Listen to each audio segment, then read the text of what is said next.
Okay.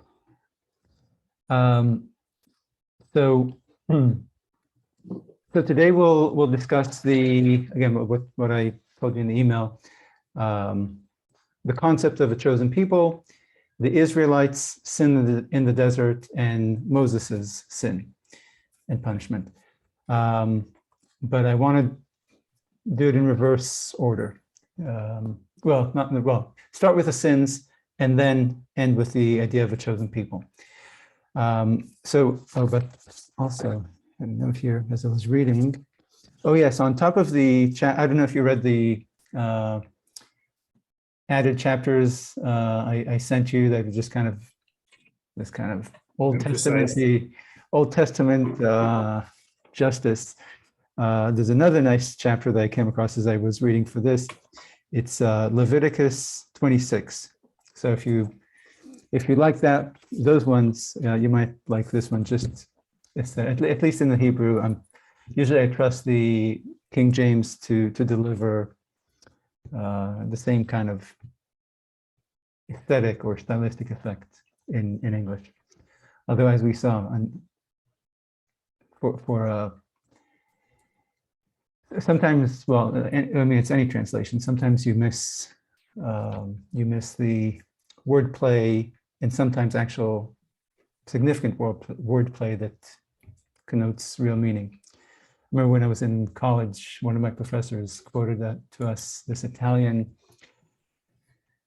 aphorism about how it's like, in Italian, it sounds like Italian, like traduttore, tarire, tradute, or something, but it's that the translator is a traitor, basically. That when you translate, you're committing treachery against the author.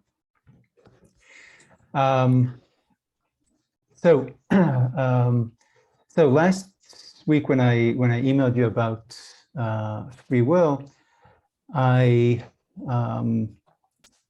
mentioned the episode you read for today, Numbers 14, in which the spies return from Canaan and give their dispiriting report about the fearsome Canaanites and all the dangers, et cetera, at which the Israelites start crying and wailing that they're all going to die. Okay, and God fumes and not chastises himself, but he laments the fact that he cannot make these people believe in him and trust that he will come true for them. And I want to remind you, as you think of this episode that you just read, that when God introduced himself to the Israelites in Egypt, when he sent Aaron and Moses to say, God's coming. So he introduced himself by performing miracles for them to convince them that he really is God and that this Moses fellow is his messenger. And then he continues performing an endless string of miracles in Egypt and in the desert to convince him, again, to convince them that he really is the real deal, that he is their protector, he's their provider, and that he will come through for them no matter the odds. Okay? He lets them, he makes them see with their own eyes how he has bent nature to his will. He's bent the mighty Pharaoh to his will. He's defeated the Egyptian gods.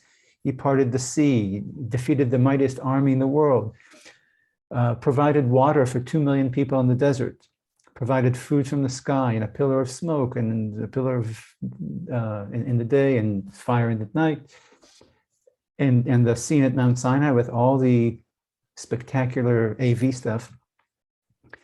The earth opening and swallowing Korah's clan, Balaam's speaking donkey, winning the war against the Amalekite, all these, and numerous other miracles. Okay, and of course, seeing is believing. So they see the miracle, they see God's power and ability, and they believe. Okay, as you know, we read in Exodus, Exodus 14, Exodus.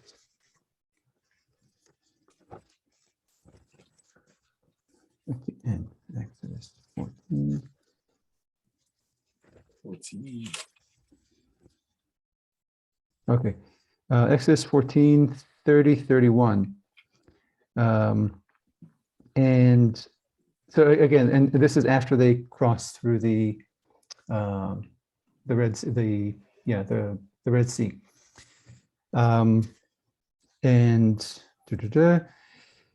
And God and that day God saved Israel from the Egyptian, and the Egyptians saw Egypt, saw Egypt, or the Egyptians dead on the shores of the sea, and Israel saw the mighty hand that that God did to the Egyptian, and the people feared the Lord and believed in the Lord and in Egypt his slave, or his servant, his messenger. Okay. So again, they saw the Egyptians, you know, and they saw the mighty power of God's hand, and they believed. Okay. They needed the miracles. Okay. And yet, at every one of these crisis points, okay, so they saw, they believed, but then the next crisis point, the Israelites lose heart, lose faith. They're shaking in their boots. They lament that Moses has taken them from the safety of Egypt and from the food of Egypt to die here in starvation or thirst or by the sword in the desert. Okay, so you can see that the miracles work on them, but their faith, based on the previous miracle, erodes, doubt creeps in, fear that maybe God can't save them now, this time, and we're all going to die. Okay, so for example, take a look at Exodus 17:7. Where is this? 17. Yeah.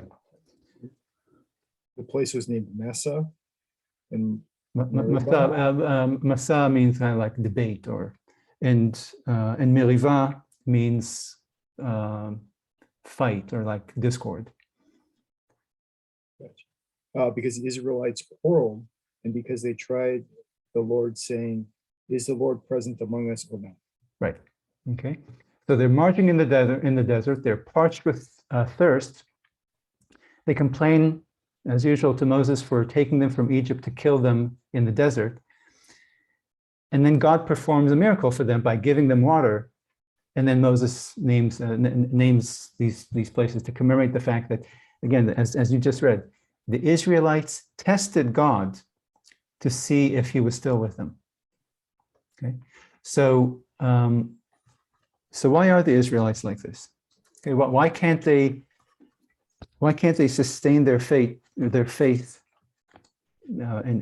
their trust in God after seeing evidence that he is God? He does care for them. He does come through for them in the most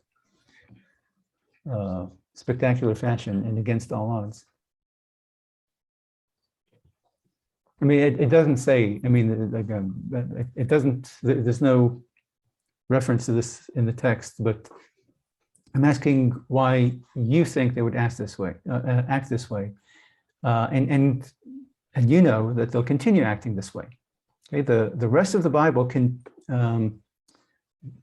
they continue with the same pattern of following God, then they lose faith that God will provide, so they turn to foreign gods, false gods, for help because they fear that God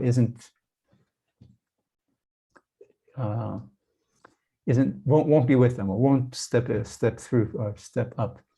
And then, of course, things turn out bad. They cry out to God to save them. He does. They repent, but then they lose confidence in him again, and the cycle continues. So why can't they? Why do you think they? What's the problem with them? Why can't they stick with their belief and faith in God after they've seen miracles that prove to them, I mean, they believed. And so why don't they continue? It seems like they always they're slipping back into what the Israelites perceive as unfavorable circumstances, and they feel vulnerable again. And as soon as that hits, it kind of takes over. It's like they're never satisfied. But why is that? I mean, why? I mean, they haven't been brought into the promised land yet. A land flowing with milk and honey. It's true, but even after they will be. I mean, this will continue throughout the book of Judges, Joshua and Judges. After the conquering, again, another miracle. I mean, what? And it does seem like the miracles, like when God intervenes, it has more potency because they've been brought low for some reason, or they think they've been brought low for some reason. And so you can't be brought back up unless you've been brought low. Right, but then again, okay, so they've been brought low. Now they say, oh, God really is, provides water in the middle of the desert, destroys this mighty army, food from the sky for years, endless food from the sky. And yet, the miracle goes away, and so does their faith. Okay, so how would you explain it again? What's the, are they uniquely hard-headed? Are they normal? Is it normal? I guess that's it. Is it normal or is it unique? It seems, this is other things influencing me here, but it seems like they're normal insofar. What's influencing you? Other things like people are never satisfied. And when you see somebody who is satisfied, there's something missing. Look, if they're normal, look, I'll ask it this way. How does trust work for you? Again, not necessarily trust or faith in God. Not everyone's religious, and religious people are religious in different ways, but trusting a person, believing in a person or trusting a person, let's say your wife or your parent or a friend. Okay, so like a friendship or a marriage is built on faith, on trust that your spouse really loves you, okay, and trust that she will not cheat on you and that she will take your side in a fight, etc. Okay, so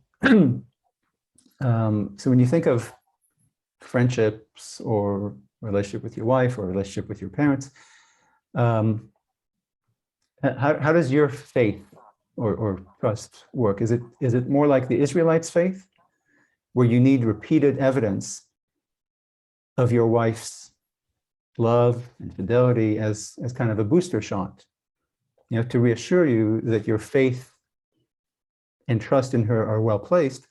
Or are you more like Abraham, where once you're convinced, once your faith is earned, it's there for good. You don't need booster shots. It would seem like with people, it's more like the Abraham, where you don't necessarily need booster shots. There can be something done to lose faith again, but like you don't need it to be reinforced. I'm sorry, there can be something like what? There can be something done that maybe you lose faith again. Like it might not be for good. Like there could be some other action that you lose faith, but you don't need booster shots to reaffirm it. Is that an alternative? Well, look, I mean that's my question. So for you, like your faith in your, again, a friend, a wife, is more like Abraham, where gain once and you don't need reassurance later on. Right, but I'd still make room for there to be something done later on to lose faith. Yeah. And I don't know if when the Israelites encounter difficult circumstances again after they've overcome the difficult circumstances with God's help in the past, whether that's that kind of an act or not. Yeah. Look,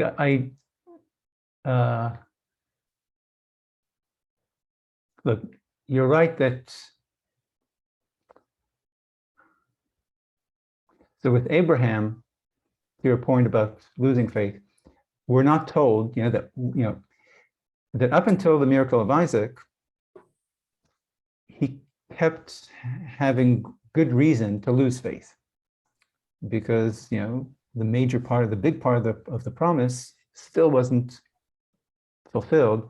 And here I am 80, here I am at 90, here I am at 100. And after Isaac, maybe nothing happened. He was living the good life, and nothing happened to shake his faith or let doubt creep in, because everything was good. Whereas with the Israelites, every crisis, every time you're thirsty, I'm going to die here. And maybe that's this faith shaking or doubt creating episode that caused you to lose. But I do think that, again, if you're more like Abraham, then I commend you and congratulate you. But I think for most people in their friendships and their marriages, look, when you look at novels and dramas about relationships, the insecurity is there, which is why spouses need reassurance that your husband, your wife, you want to see your husband come home with flowers or express some other in other ways, express that I'm with you. I'm still with you. And the same with the wife. And again, men need different things from women than women from men, perhaps. But I think in most friendships, the friendship or the marriage is sustained and deepened by repeated shows of commitment or affection or support or loyalty, et cetera, et cetera. Because I think the natural, again, I think, and maybe you and I have had either different experiences or different personalities. My sense is that most relationships, romantic relationships and friend relationships, familial relationships, faith declines naturally unless buoyed by some expression of friendship, whether it's in word or deed. But so look, what I'm asking is whether the Israelites' inability to sustain their faith without a booster shot, without a new miracle, really requires us to sit here and explain it. Okay, maybe that's the normal operation of the human heart, of the human mind. Okay, that maybe faith, trust kind of fade naturally, rationally, reasonably, unless they're revived by more signs that God is still with you, that God hasn't washed his hands of you, okay, that God still remembers you. After all, look, God forgot them for 400 years in Egypt, or didn't make himself known to them, didn't do anything to save them. Because how can they know, or how can you and I, how can you know if you don't keep getting signs that things today are still like they were yesterday? Because again, like in every friendship, every relationship, you see all around you friendships that fizzle and die, marriages that dissolve. Okay, so how can you know that your relationship is the same as it was when you were high school buddies, or like it was last year when you went on that hiking trip, or or maybe things have changed, because time has its effect.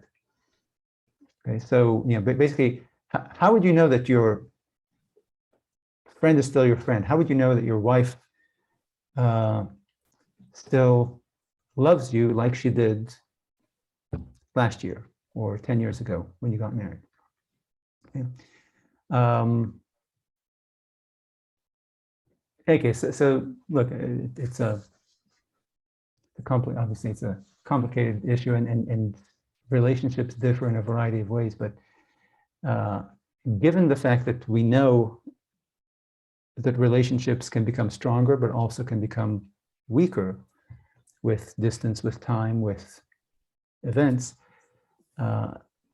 my sense is that people need reassurances because they're rational. Obviously, my wife could feel differently about me today than she did yesterday. My wife could have met somebody at the supermarket that she likes more than me. Okay, how would I know? I know that that's not the case if I keep seeing signals from her that things are exactly like they were yesterday or last year. And look, and the reason why we have these insecurities or these doubts is that we're created rational. Okay, we're either because God created us in the image of God, or because we did it by stealing from the fruit of the tree of knowledge. But the point is that we're innately rational, and the manifestation of reason or of rationality is that we don't take things on faith. Okay, you need evidence. Okay, if you're to trust your friend or your wife, you need evidence that they are trustworthy. Okay, and in this respect, and again, this is true whether the Israelites are more like I describe them or more like you describe them. The Israelites are not uniquely hard-headed or faithless. Okay, they're just human, meaning that they're innately rational. Okay, and when they see evidence, or when again, and so their faith either naturally declines, as I suggest, or their faith is shaken every time they're hungry and God isn't providing, or every time they face death or whatever. And in this respect, when you think of their of the conquest of the land of Israel, it's probably no coincidence that right before, 40 years after what we're talking about here, right before God leads the Israelites into this scary land where they'll have to fight these giants and these fearsome Canaanites, God will perform two spectacular miracles for them. Okay, first, he'll recreate the Red Sea miracle by splitting the Jordan River in two, okay, allowing the Israelites to cross the river safely into the land.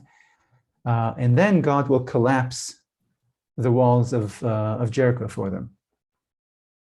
Okay, so, and God does this, and I would say it's no coincidence, because he does this to give the Israelites, again, yet another booster shot, two spectacular miracles.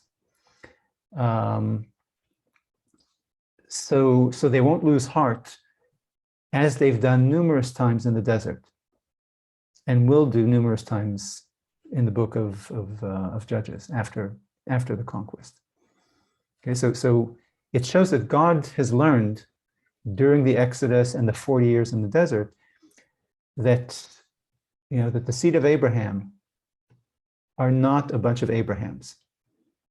Okay, winning their trust once, with, let's say, at the Red Sea or with the Exodus is not, or at Mount Sinai, is not enough. Okay, their faith erodes, and if he wants them to be successful, and fearless when they enter the land of Israel. You can see how he's trying to fill them up, juice them up with faith, and because again, those two miracles are as big as anything we've seen in the deserts, at least since the Red Sea. Okay. Oh, but just to clarify about Abraham is a model of faith and fidelity, not because he had blind faith and he never wavered and never doubted. Okay, we talked about he wavered, he doubted, he demanded miracles. We talked about how after the War of the Four Kings, God starts a conversation with him saying, "Don't be afraid." Okay, so stop running scared. Stop giving your wife to this king, then giving your wife to another king, worrying about the future. Okay, so I promised you that I'll provide for you and that I'll protect you. So trust me.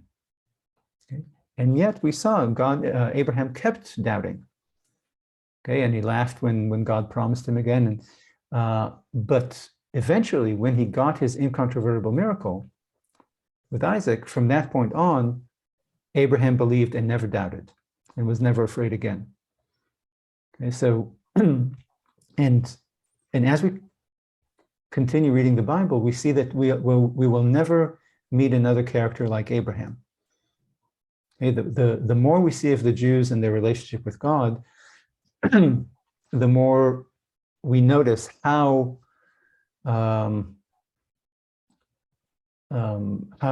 exemplary Abraham's faith was.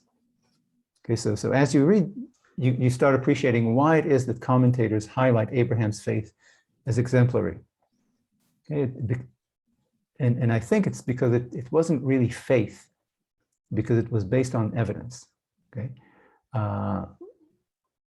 but the real, so the exemplary part is that it didn't fade over time, which is what we see with everyone else in the Bible. Okay, once he got that convincing miracle, he didn't need any boosters.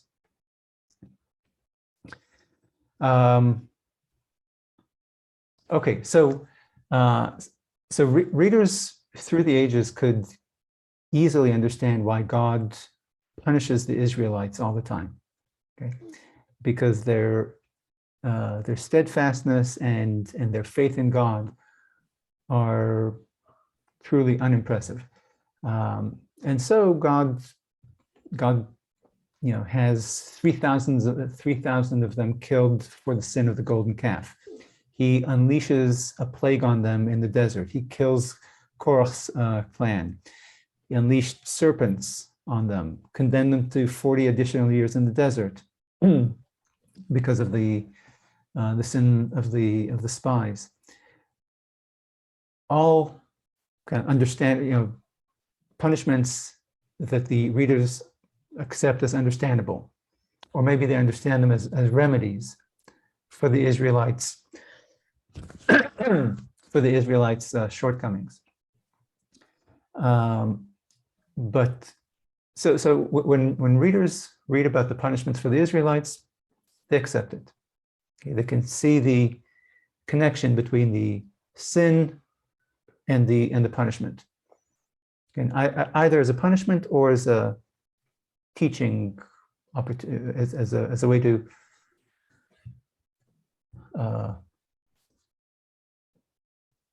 solve the problem. For example, the 40 years, we understand, okay, that slavish generation has to die with their slavish mentality.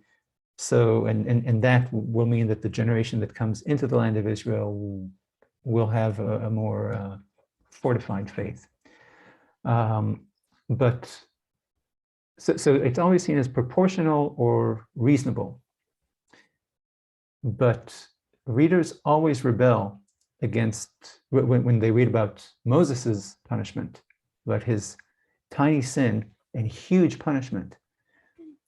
There's always this head scratching and resentment towards God over this disproportionate and cruel punishment for Moses. Okay, so the only Jew in the whole rotten camp that we all think deserves to enter the promised land is Moses. And he's the only person who's not allowed in. Okay. So to understand why, to try to examine why God exacts this kind of harsh punishment, I want to kind of evaluate his sin by placing him on a spectrum of righteousness stretching from Abraham on the one hand, or on the one end, to the Israelites and the rest of us on the other end. Okay, so let's start with the punishment. If you can read Deuteronomy 32, verses 48 to 52. 32, 48.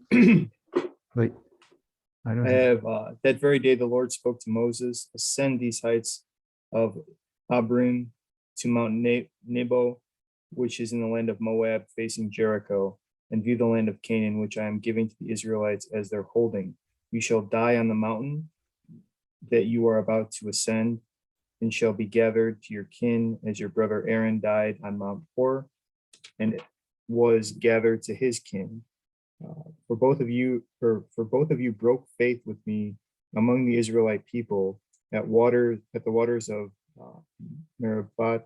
Meribah. Again, it's the waters of the fight or discord. Yeah. Mm-hmm. In the wilderness of Zin, by failing to uphold my sanctity among the Israelite people. You may view the land from a distance, but you shall not enter it, the land that I am giving the Israelite people. So, so that's the punishment. Now, let's go to the crime and see, try and tell me what's the big deal. Why is it such an offense against God that Moses hit the rock with the staff rather than talking to it? Okay, so it's in Numbers 20, verse 1 through 12. The Israelites arrived. And read slowly, so we'll kind of be able to pay attention to the fine details. Okay. The Israelites arrived in a body at the wilderness of Zin on the first new moon, and the people stayed in Kadesh. Miriam died there and was buried there. The community was without water, and they joined against Moses and Aaron. The people quarreled with Moses, saying, if only we had perished with our brothers who perished at the instance of the Lord. Why have you brought us, the Lord's congregation, into the wilderness for us and our beasts to die there? Why did you make us leave Egypt to bring us to this wretched place, a place with no grain or figs or vines or pomegranates? There is not even water to drink. Keep going. Yeah, to verse 12. Okay. Moses and Aaron came away from the congregation to the entrance of the tent of meeting and fell on their faces. The presence of the Lord appeared to them. And the Lord spoke to Moses, saying, you and your brother Aaron take the rod and assemble the community, and before their very eyes. The rod meaning the staff that Moses had and walked with, and that's the staff that he did all the miracles in Egypt and since then. Okay. Saying, you and your brother take the rod, assemble the community, and before their very eyes order the rock to yield its water. Thus you shall produce water for them from the rock and provide drink for the congregation. Okay, let me just, so you have it as you and Aaron, your brother, order the rock to do blah, blah, blah. I have it as take the staff and collect the people, and then you and Aaron speak to the rock in front of the people, and the water will give water, and you'll take the water and not feed, but give it to the people. Okay, and then verse 9. Moses took a rod from before the Lord as he had commanded him. Moses and Aaron assembled the congregation in front of the rock and said to them, "Listen, you rebels, shall we get water for you out of this rock?" And Moses raised his hand and struck the rock twice with his rod. Out came copious water in the community, or for the community and their beasts to drink. But the Lord said to Moses and Aaron, "Because you did not trust me enough to affirm my sanctity in the sight of the Israelite people, therefore you shall not lead this congregation into the land that I have given them. Those are the waters of Meribah," meaning that the Israelites quarreled with the Lord through. Okay, yeah, that's good. Okay. So obviously the crime is that God told them to speak to the rock, and they Moses struck the rock. Okay. What's the crime?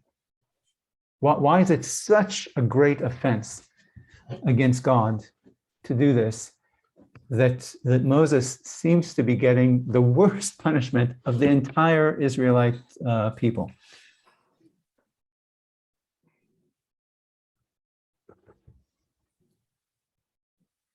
See,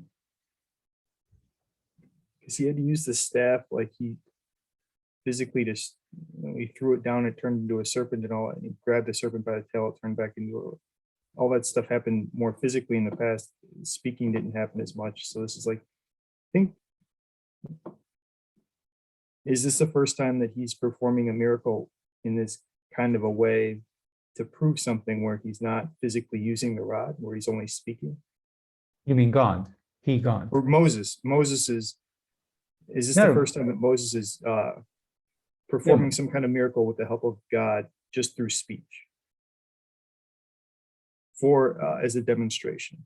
Because it seems like in all of the previous instances, he usually, like, there's physical maneuvering with the exactly. Yeah, no, so I'm saying, so why is this such a crime against God? Why is God so angry that he inflicts such a painful punishment for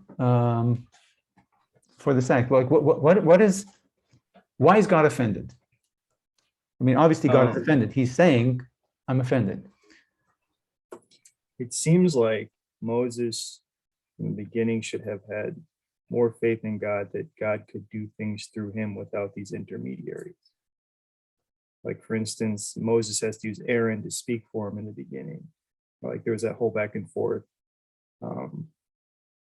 Whereas Moses has never, there's always been a back and forth with Moses feeling like he didn't. But what's the intermediary here? This staff. Like, somehow the staff is enchanted or something. And so that's, whereas Moses himself is not, there's nothing special. If you were among the people there gathered and you saw this scene, what does it look like the way it happened, and what would it have looked like had Moses done as he was told to the letter? Like, what would your impression have been in real life, the way Moses performed the miracle, and what would it have been had Moses just talked to the rock?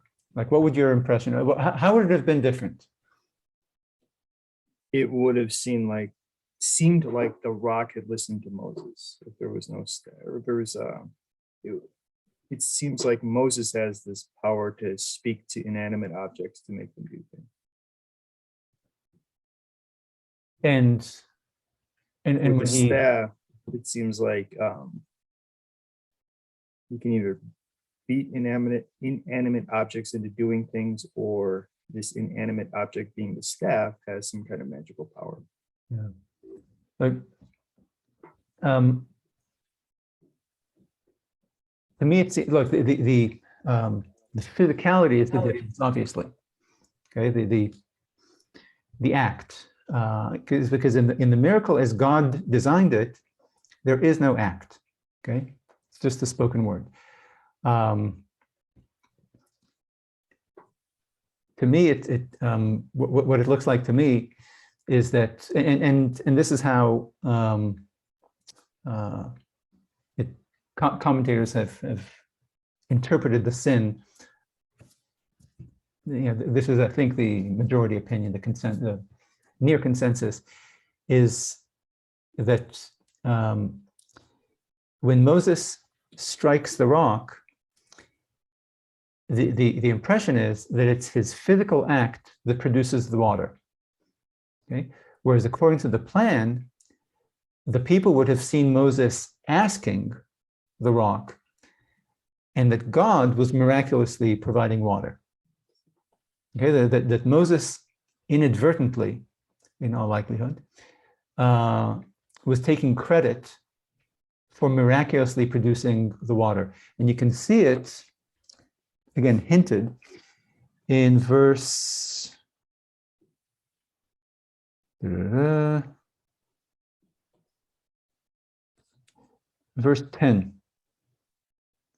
Okay, so Moses and Aaron bring the people in front of the rock. And Moses said, look, ye rebels, should we take water? Should we bring water from this rock?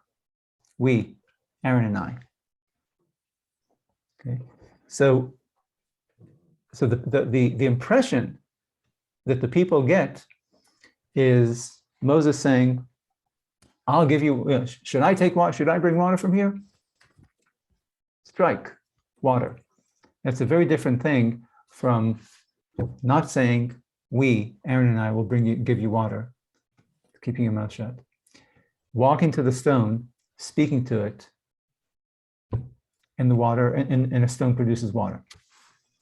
Okay, so that again, so the explanation for the sin, of what the sin is that Moses implicitly, inadvertently, advertently, I don't know, took credit for miraculously producing water for the people. Okay, so if that's the case, why is it such an unforgivable sin? Okay, why is this an even greater sin than the Israelites' numerous sins in the desert? Their faithlessness. I think we spoke before about this apotheosis thing, like this Moses becoming like a god or like more than human, and how that's been something to be guarded against since way back. And this is him active, whereas he hadn't been actively, I don't think, been trying to assume that role. It was just kind of guarding against people looking at him that way. Yeah. If that were the case, that he was trying to assume that role in this case, that he was trying to show that he is superhuman, that would be different. Yeah. So look, the sins of the Israelites, the Israelites show ingratitude, in distrust, and disbelief toward God. Okay, that's which is bad. But Moses here is in effect stealing from God. Okay, he's claiming for himself credit for God's gift of water rather than crediting God. Okay, and not only does he steal God's credit, he also presents himself as wielding God's supernatural power. This is not Moses' power. Okay? God did this.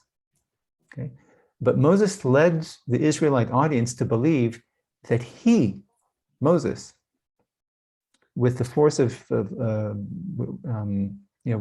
his force and with his staff, produced water from the rock. This would be along from in the very beginning when God asked him to do any of this stuff when he was with his father-in-law. He didn't think he could do any of it. Before sending him to Egypt. Right. So this would be a huge a huge development from there. Yeah, yeah. It's like the polar opposite. Yeah, Moses has clearly grown into his role. Yeah. Okay, so let's say we go. I mean, I'm going with it, and again, if we go by the consensus that this is the crime, okay, and so we now understand why God was so incensed or so perturbed by the crime. So why does Moses do this? Okay, so what leads Moses, who up until now was exemplary? Okay, what leads him to trip up this way? Is it really that he thinks of himself as the author of these miracles himself? It seems unlikely. Well, it seems unlikely, and it doesn't show. Again, there's no gradual, Moses getting full of himself or seeing himself as a god. We don't see a progression. So, but if not, then what? That's one possibility. If that's not it, then what else could it have been that would lead him to strike the rock rather than speak to the rock?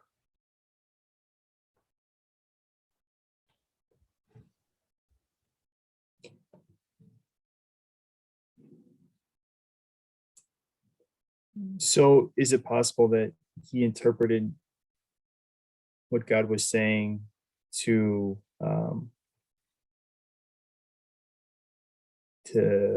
deify himself somehow? Oh, go ahead. Because the biblical God doesn't say, speak to the rock and tell the rock, the Lord commands you to bring forth water. Right. Which would have been much more direct and gotten rid of this problem. Yeah. It says, again, in the Hebrew, it says, speak to the rock. It doesn't say ask for water even. Just speak to the rock and the rock will give you water. And it could have said, speak to the rock in the name of the Lord, which would have been much more direct, as to giving credit to the Lord. Yeah. So why does it say the fact that Moses interpreted the biblical God saying, speak to the rock, and Moses taking credit for this act toward the rock? Doesn't seem that far-fetched. Yeah, well, and look, but the striking it, right, the striking comes from nowhere, right? So it like I said, like you suggested earlier, maybe Moses is getting too big for his britches and really comes to see himself as wielding these powers over nature. Okay? Maybe maybe as you say now, maybe God encouraged him by not saying, speak to the rock in my name. Maybe he was so incensed or so annoyed by the people and their haranguing that he was distracted from following the letter of the instructions. Okay, because like you said, up until now, all the miracles were with the staff. Okay, so maybe he just kind of again was distracted by his annoyance, and he missed the minute details of the instructions. Okay, so maybe either one of these explanations might explain why Moses did what he did, but nothing in the text tells us these things, or even hints at them. That Moses saw himself as godly, or that he didn't understand the instructions. Okay, but again, it is a possibility. But because nothing in the text says so, these are explanations that we're bringing from outside of the text to try to understand Moses. And again, our method here is to follow, take data from the text as much as possible and fill in only when we really are in the dark. So let me suggest to you that the text does give us an explanation as to why Moses does it. and that is that God trips him up on purpose. Okay, and I want to just show you how right you were in observing that this is the very first time that there's no physical act. Okay, so in Numbers 28 here, God tells Moses to take his staff, that walking stick, that shepherd's stick, go to the stone, and in front of the entire, gather the people. Take your staff, gather the people, and then in front of the entire nation, speak to the stone. Okay? But if we look at the previous tricks with the staff, it always starts the same way. Take your staff, and then the instructions always have Moses using the staff to hit something. Okay, so for example, take a look at Exodus 7, 9, 10.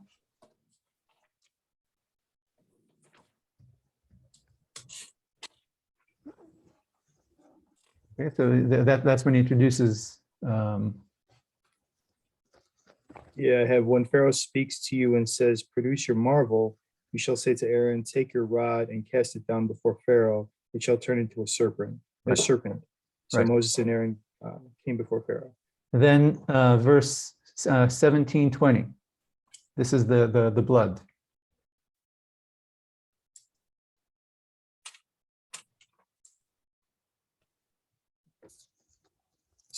Exodus 17? Yes. Chapter 7, verse 17, 20. Same chapter, 17, 20. I have, thus says the Lord, by this you shall know that I am the Lord. See, I shall strike the water in the Nile with the rod that is in my hand, and it will be turned to blood. Okay, strike the water. And then in Exodus, the next chapter, chapter 8, 12 through 13, he tells Moses to speak to Aaron, wave your staff, your rod above, and then strike the ground to produce whatever it was, lice. Okay. And then chapter 9, verse 22, 23, waving the staff at the sky. And then chapter 10, verse 21, 22, again, waving it at the sky. I think this is for the locust. At the chapter 14, this is at the Dead Sea, at the Red Sea, chapter 14, verse 16. Verse 16. Raise your staff. Raise your staff above the water and split it. Again, split the water in two. Split it open with the staff. Okay. And then I want to translate this one. This is Exodus 17, verse 5, 6. Okay, actually, read to me in English, and then I'll just see if it's similar in Hebrew. Then the Lord said to Moses, pass before the people, take with you some of the elders of Israel, and take along the rod with which you struck the Nile, and set out. I will be standing there before you. Okay. So let me do it here, because it just the reason why I want to translate from the Hebrew is because it's identical in every way to the scene in which Moses commits that unforgivable sin at Merivah. Okay, that we just okay. So and God told Moses, go before the people and take with you the elders of Israel. Okay, again, take the entire people and your staff with which you had struck the Nile. Take it in your hand and go. Okay.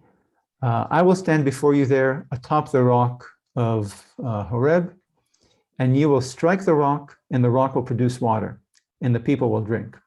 And then Moses did this in front of the elders of Israel. It's a carbon copy of our incident, except that God instructs Moses to take the staff and strike the rock rather than take the staff and speak to the rock. So all these miracles with the staff, do this, with the staff, and then this exact carbon copy. Okay? It looks like entrapment. Okay? It looks like God is playing Simon Says with Moses. He habituates Moses to do this thing with his staff numerous times, including this carbon copy incident. And then in our book, in Numbers 20, verse 8, God repeats all the usual instructions, but with this minor alteration. And look, if God wants Moses to speak to the rock, why does he tell him, take your staff? Okay? Why tell him to take his staff, if he doesn't want him to use it? Why explicitly? Again, I've told you to take your staff 20 times before and hit something or touch something or wave it. Now I'm telling you, take the staff and that's it. The staff has no role in the miracle as God designed it. Okay, so again, it looks like entrapment. It looks like, again, like Simon Says. Why is God doing this to Moses? And again, we don't know. God doesn't say. The author doesn't say. Okay, but what are the possible answers? What might be God's motive in? Let's not say entrapping. Let's say playing Simon Says. Why is God changing up the instructions in this minute way? What could his motive be? It could be how closely Moses, or testing how closely Moses pays attention to detail. Yeah. But let me ask. I mean, you're right. Obviously, when you're playing Simon Says, you're testing how well the other person is listening to the detail, to the instructions.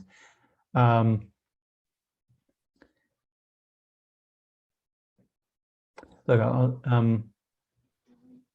The other weird part is that he hits it twice. So in all the other parts, he hits it once and something happens. That's true. And here, he hits it once and nothing happens, and he hits it again. That's a good point. I didn't. I saw the twice, but you're right. I wonder if he hits it once and God doesn't do anything because that was not the instruction. And then he hits it twice, and then God relents because God does not want to appear impotent in front of the people. That's a good point. That's a perspicacious observation.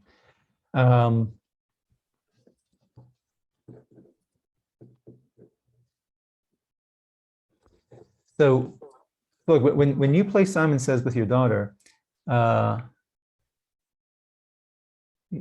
you're switching the instruction either to see her succeed, to see that she's listened closely and passed the test, or to catch her napping and cause her to fail. Okay, so and I'm sure it's kind of an interplay in your heart, whether you want to see her fail or you want to see her succeed. Again, not maliciously, but those are the only two options. Okay, when you're playing Simon Says. Okay, so in this case too, God is clearly testing Moses, and we don't know, is he testing Moses to see if Moses is getting too big for his britches? to basically to see into Moses's heart.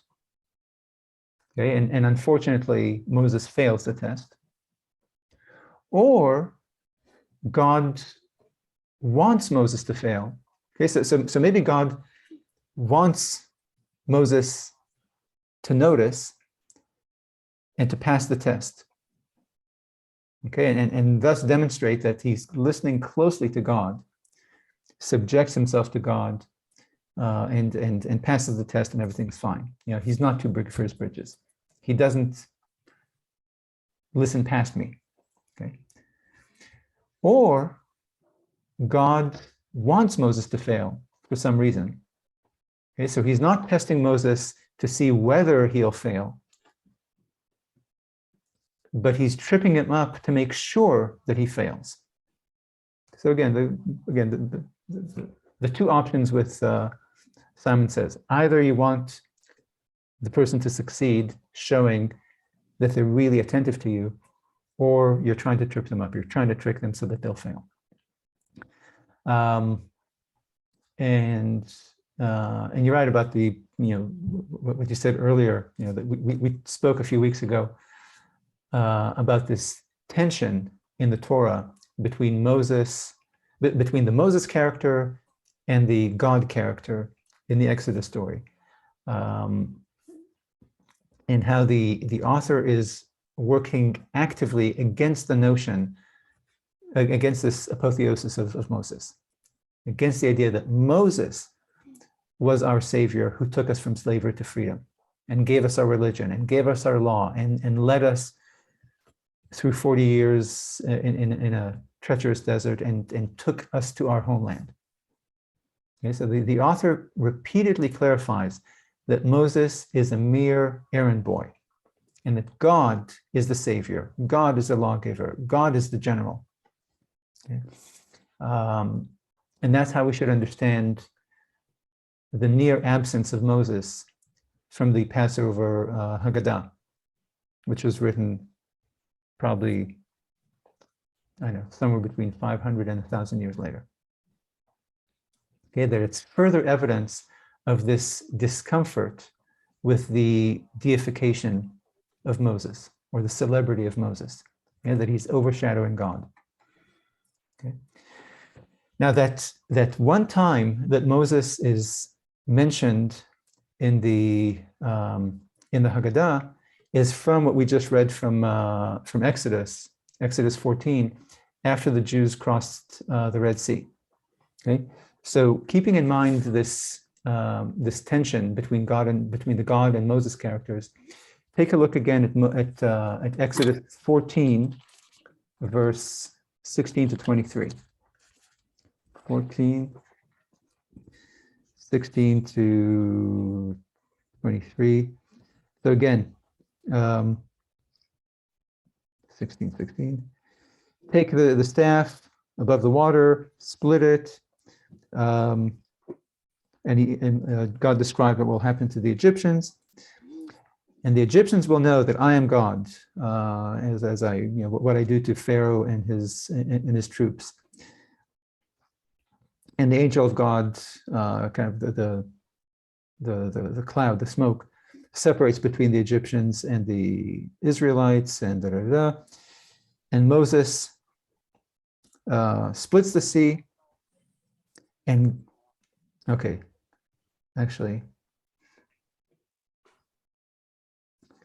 so already in verse 15, the angel of God, meaning the pillar of smoke or the pillar of fire, walking in front of the camp and walking behind them, separating them from the Egyptians. And it says that this angel of God came between the two camps, the Israelites and the Egyptians, and had the Egyptians in the dark and the Israelites in the light throughout the night. See that in verse 19, 20? Okay. And then Moses does the thing with his staff, and God is the one who brings an eastern wind and creates dry land in the middle of the sea. And the Israelites come through with water to the right and left. And the Egyptians come through, and in the early morning, God looks at the Egyptian camp, and he stuns them, and whatever happens to them inside the sea. And then Moses closes the sea, and God afflicts the Egyptians inside the sea. And the water closes in on them.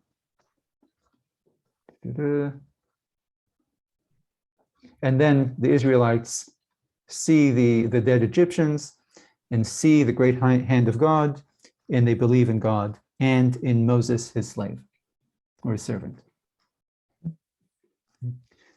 By the way, okay, so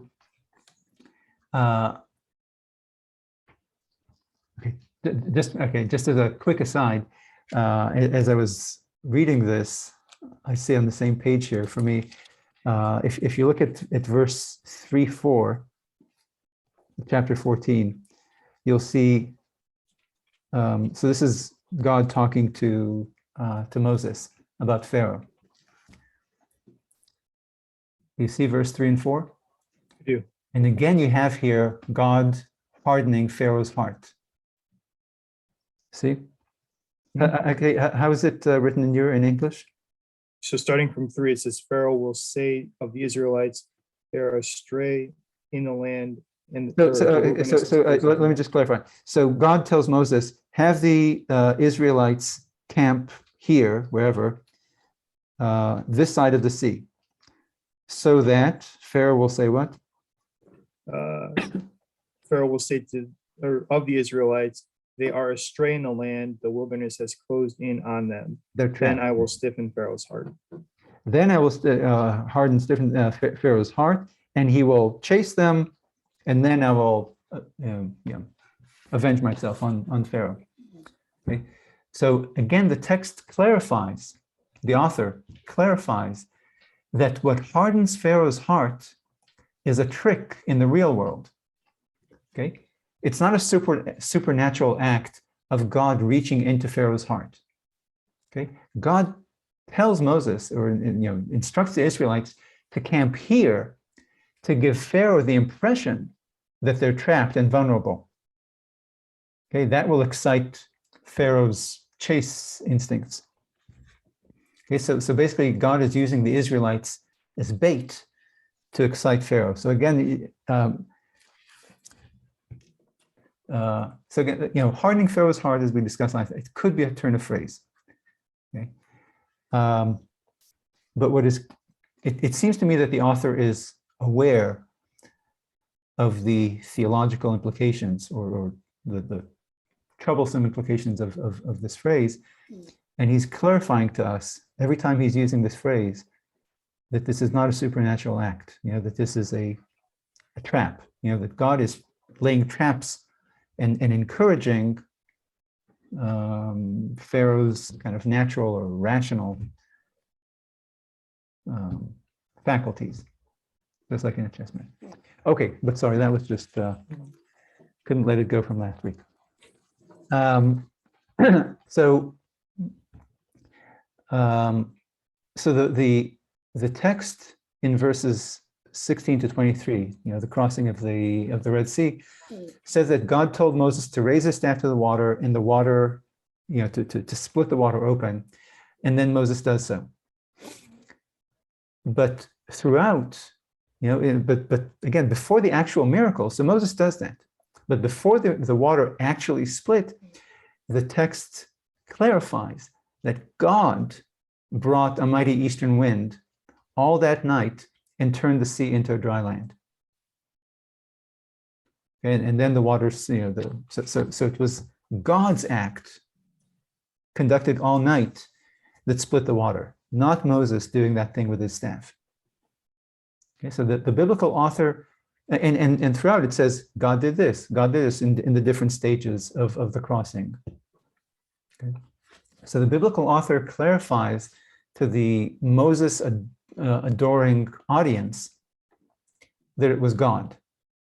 It was not the staff, it was not Moses that brought the power to command the sea.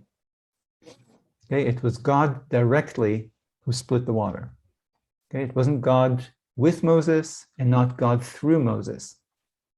Okay, it says explicitly, God is the one who is with the wind. You know, he's bringing wind to dry the water.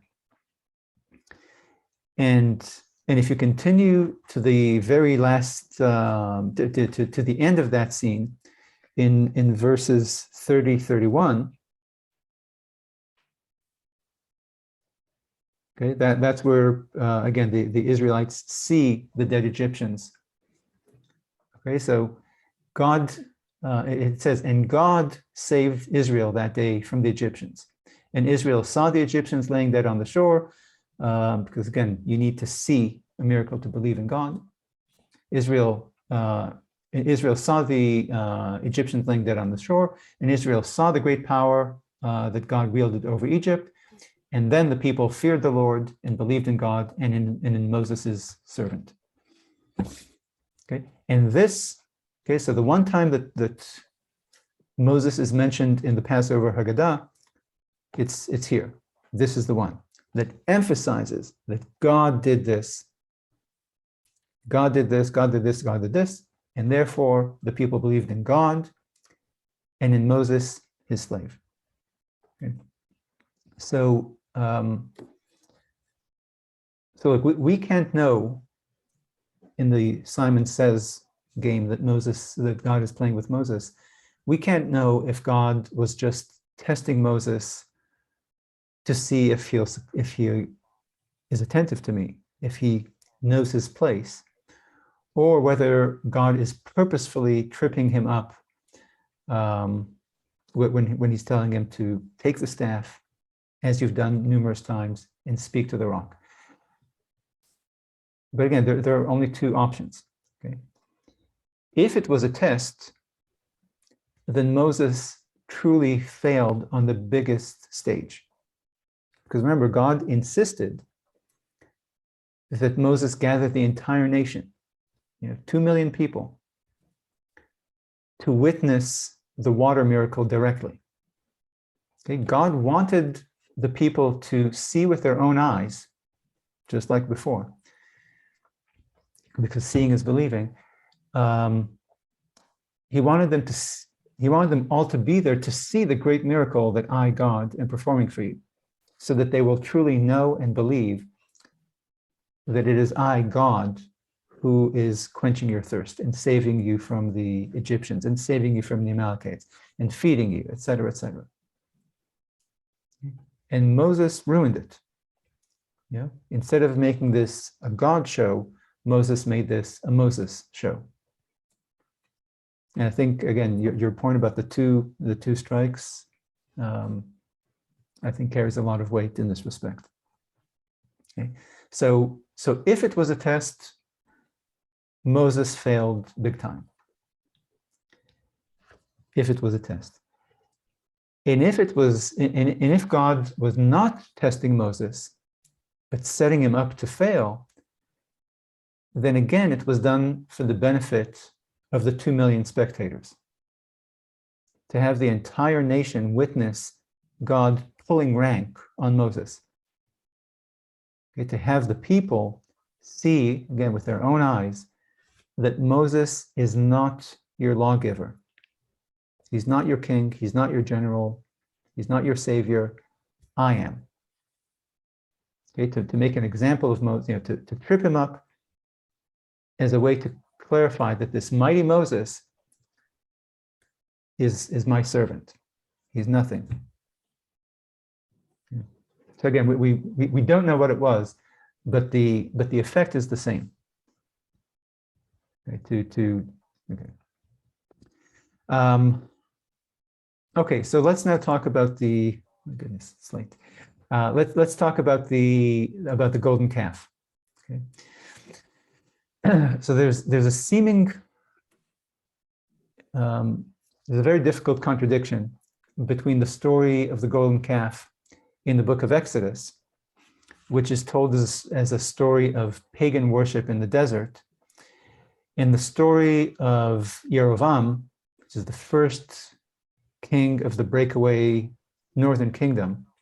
Remember, the kingdom is established with Saul, then David, then Solomon, and then there's a civil war, and a northern kingdom, a large northern kingdom named Israel is established, and a smaller southern kingdom named Judea remains. So the first king of that northern kingdom is Yerovam, or I think Jeroboam. And part of establishing this separate northern kingdom, as he sets it up as an independent kingdom from Judea, he establishes, he builds 2 northern temples for the 10 northern tribes, and places in these temples 2 golden calves. Okay, so I want to just, since these 2 stories are linked in a disturbing way, and it creates this mystery, I want you to read quickly 1 Kings chapter 12, verses 26 to 33. Chapter 12. Yeah.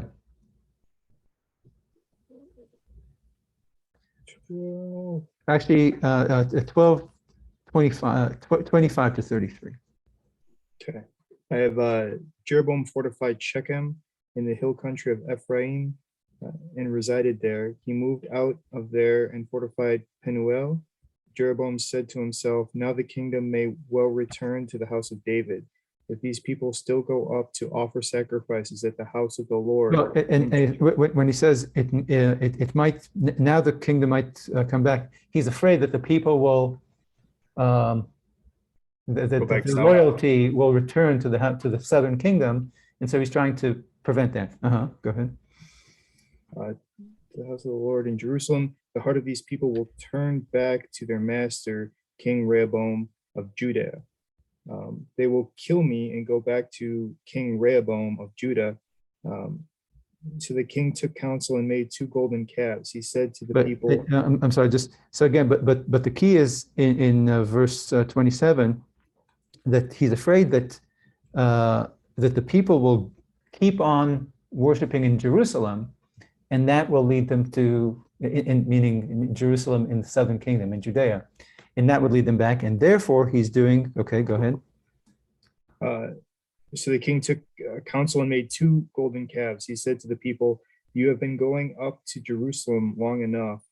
This is your God, O Israel, who brought you out from the land of Egypt. He set up one in Bethel and placed another in Dan. But proved to be a cause of guilt, for the people went to worship the calf in Bethel and the one in Dan, and also made cult places and appointed priests from the ranks of the people who were not Levites in descent. Okay, so this text, this kind of, it's a history book of the establishment of the Northern Kingdom. It's clear that Yerovam founded these temples as Jewish temples in his new kingdom, so that his people would not depend on the temple in the southern kingdom in Jerusalem. Okay, so these are self-consciously Jewish Israelite temples. Okay,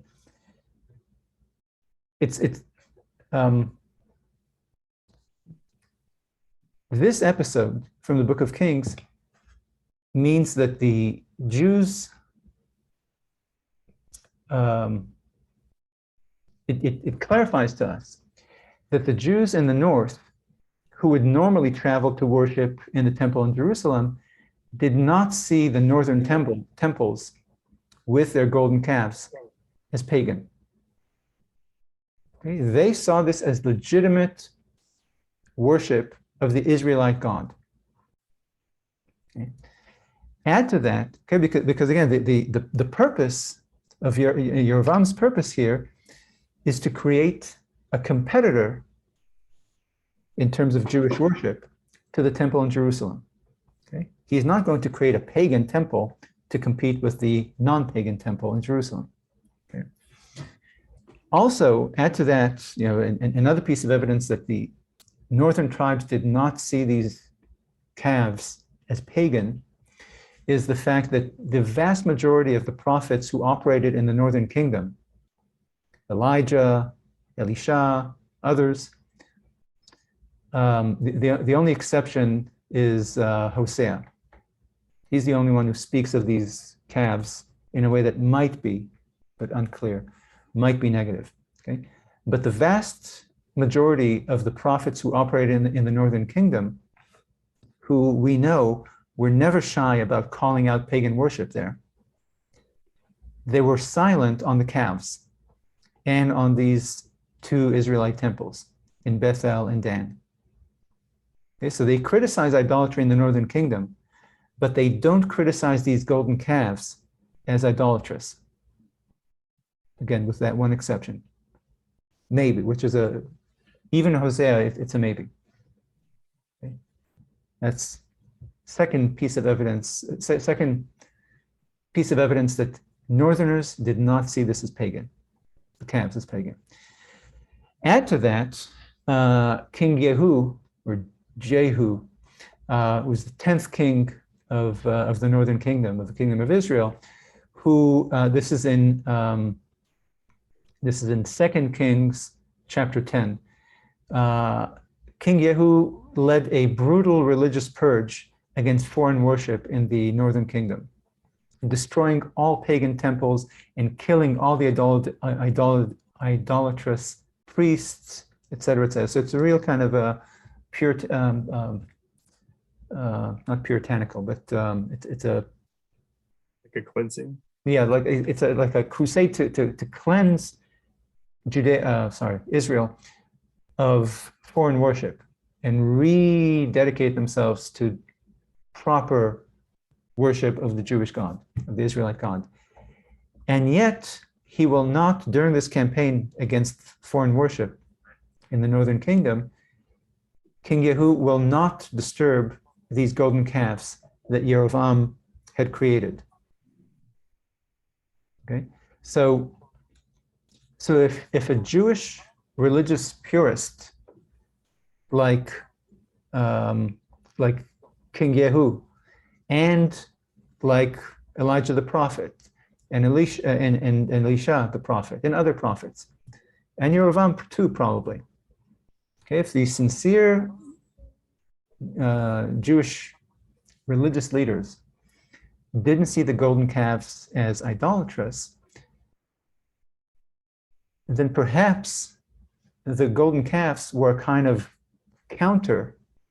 parallel to the golden cherubs who were on the ark of the covenant in the Jerusalem temple.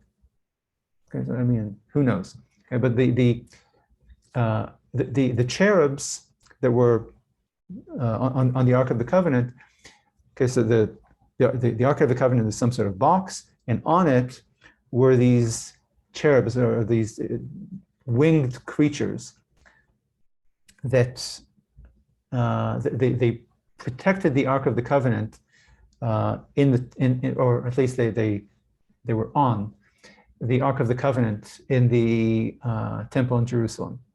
And they're described in Exodus 25 and Exodus 37. Numbers 7 and in Psalms 18. Okay.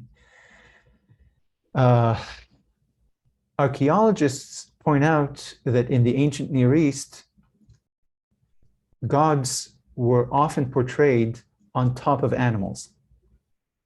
Okay, that there's some sort of animal that is carrying, or that the deity is kind of perched on top of this animal. But you know, but because the Ten Commandments prohibit depictions of the Jewish God, then perhaps Israelite temples depicted only the animals above which the Israelite God was present, but of course he's undepicted and invisible.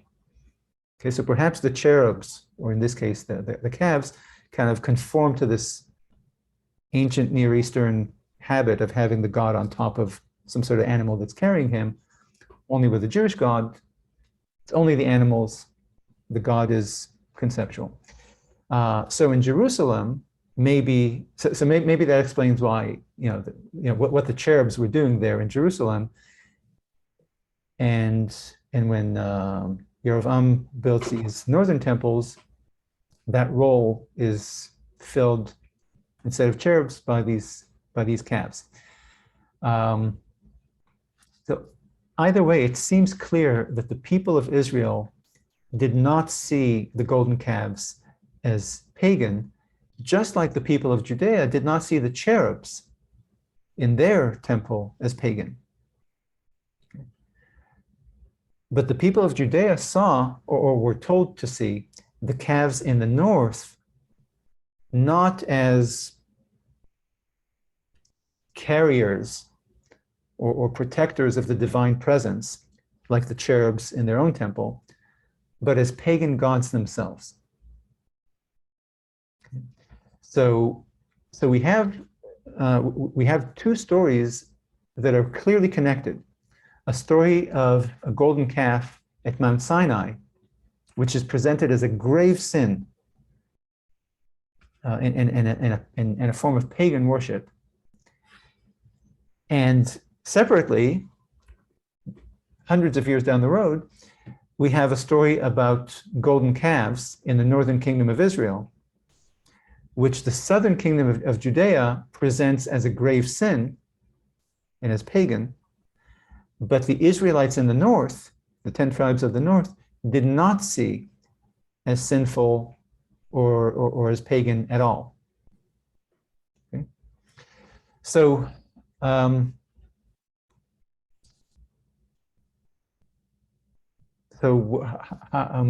what's the solution?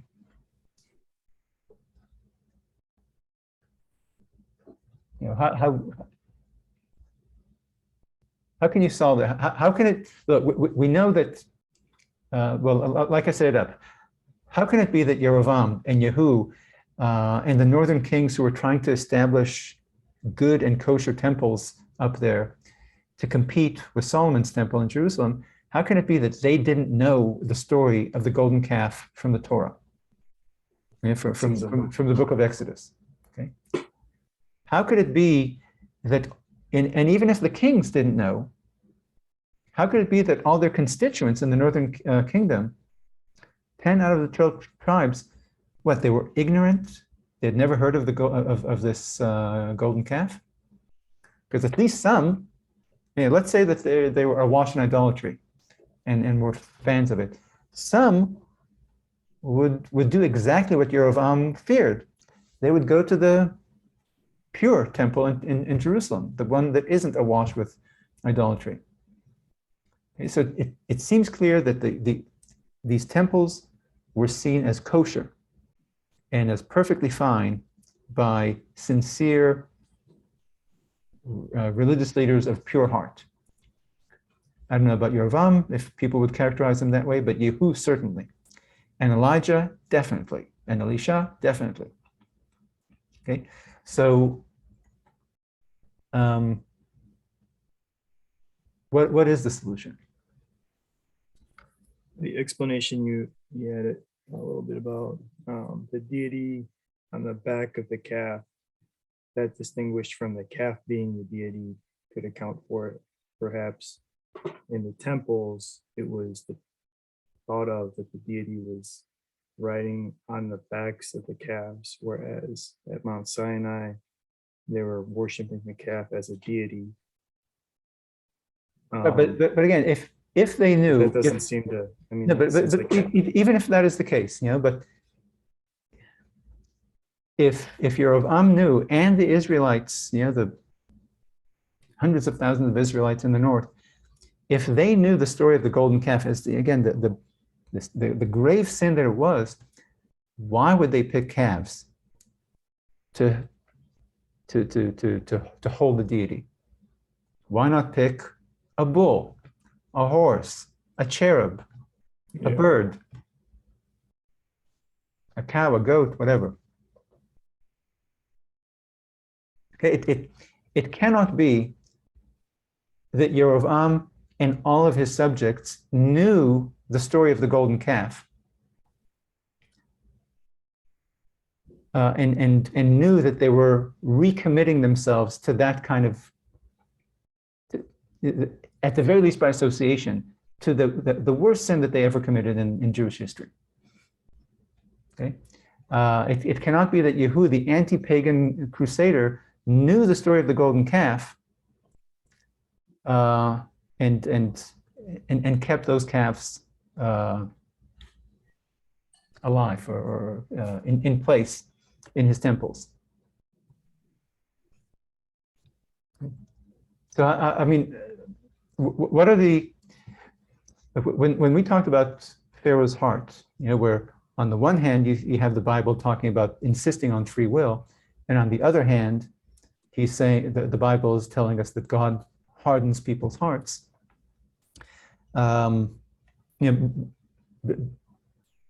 Before we talked, I guess 2 weeks ago, I emailed you about possible solutions in literature, not just here. But when you have two contradictory statements, how in literature do you account for the contradiction? And the two options, broadly speaking, are that the contradiction is inadvertent or that the contradiction is purposeful. Okay? So we can dismiss the idea that the contradiction is inadvertent here, in this case, because the similarities between the two stories are so exact that it's clearly purposeful. Okay? And just to show you how exact they are, it's not simply the calf, but when Yerovam christens the temple with the calves, he proclaims that, as you just read, "This is your God, O Israel, who brought you up from the land of Egypt." This is in Kings, 1 Kings chapter 12, 28.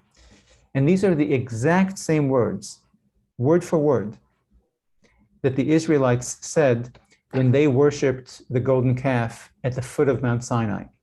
This is if you go to Exodus 32, verse 4. Okay, you'll see the exact same words. This is, again, I don't know if in English it's translated the same, but in Hebrew it's verbatim. "This is your God, O Israel, who brought you up from the land of Egypt." Okay. That's one, again, clear linkage. Second, Aaron, who built the original golden calf, had two sons.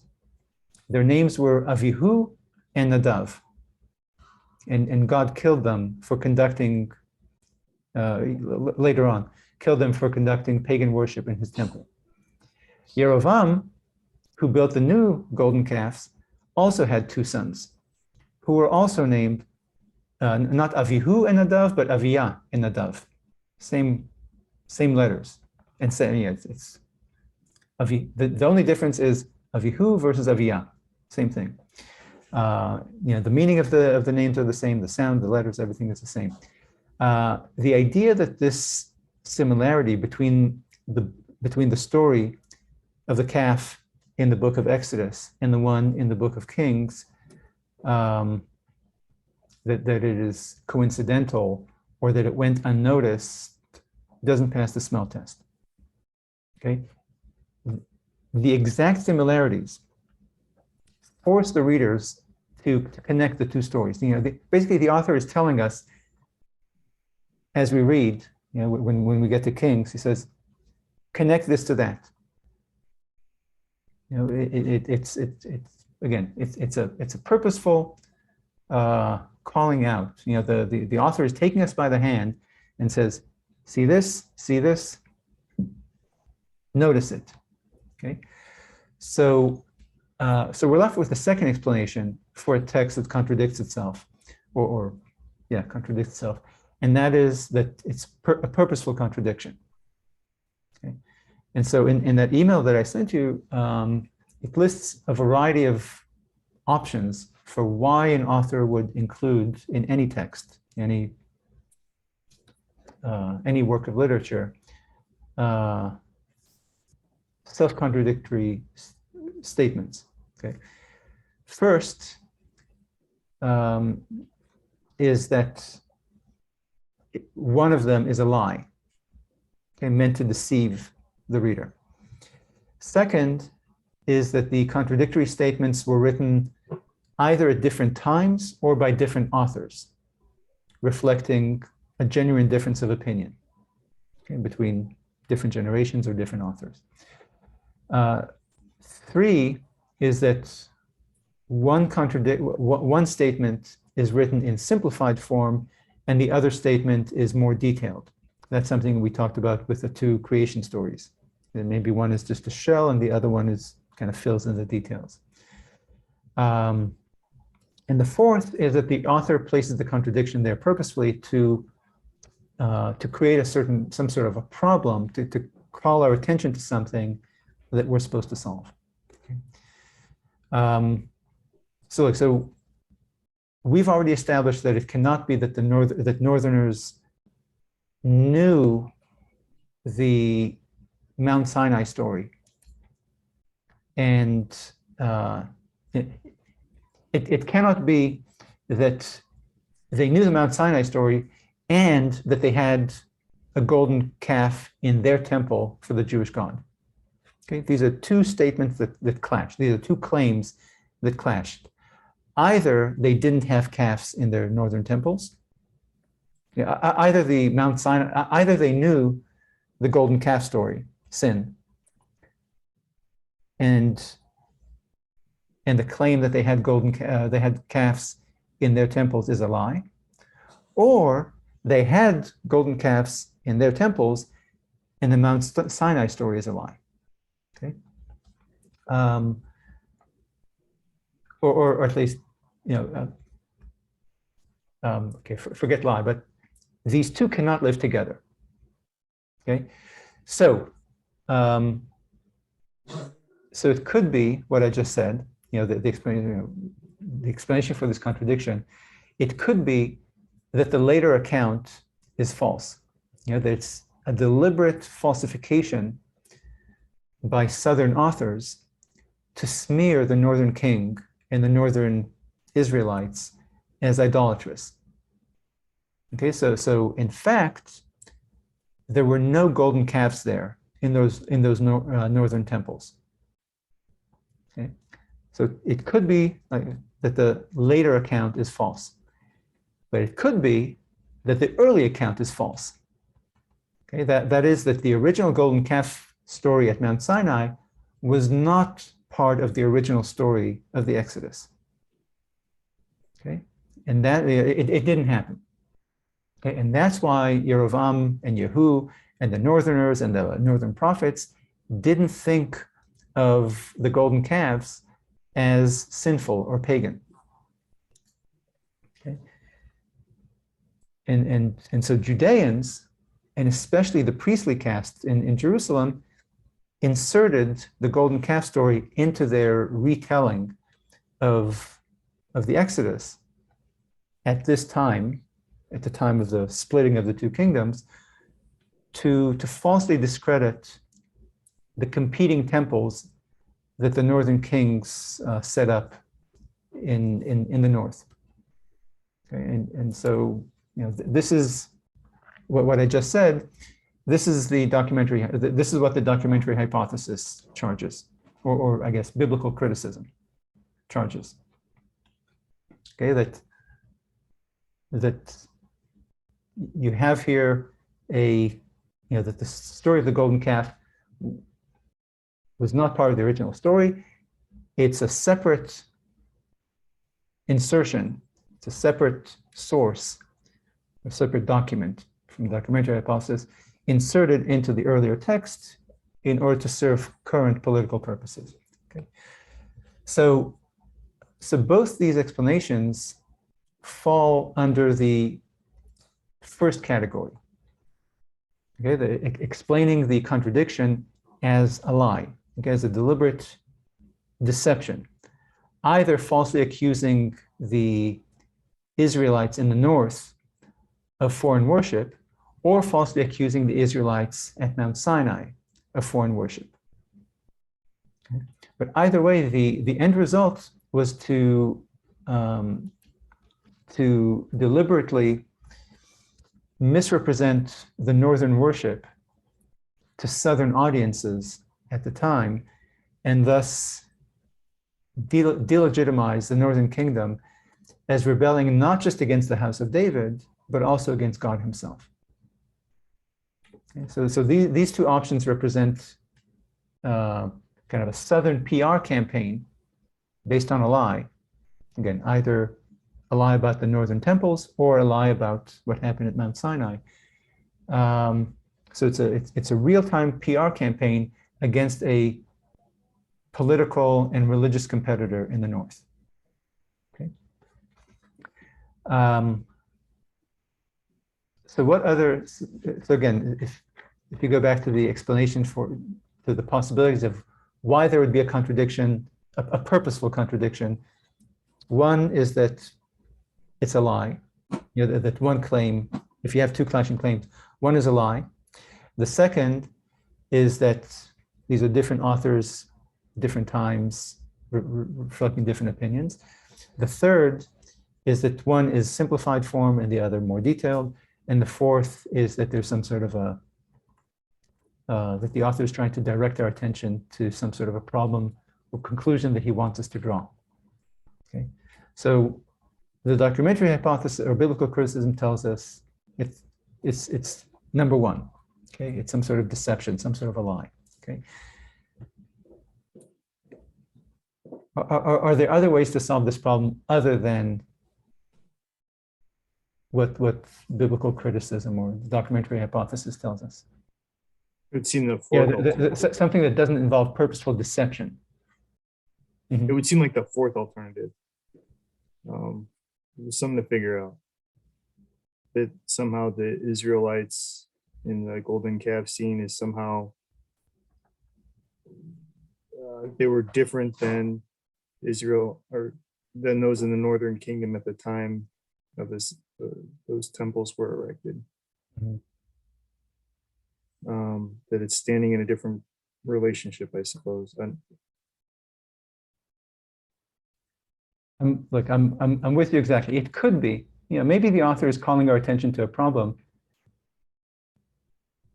but we cannot see what problem he wants us to see. Yeah.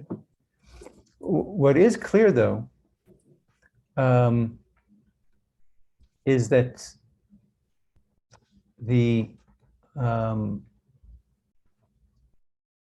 that these two accounts were written at very different times. Okay. Again, unless we buy into the documentary hypothesis that has the Mount Sinai account, you know, being composed of different texts written in all different times. Okay, so that the documentary hypothesis isn't bound by chronology. But look, we know that the establishment of the northern kingdom is separated from Mount Sinai by 300, 400 years, maybe more. Okay.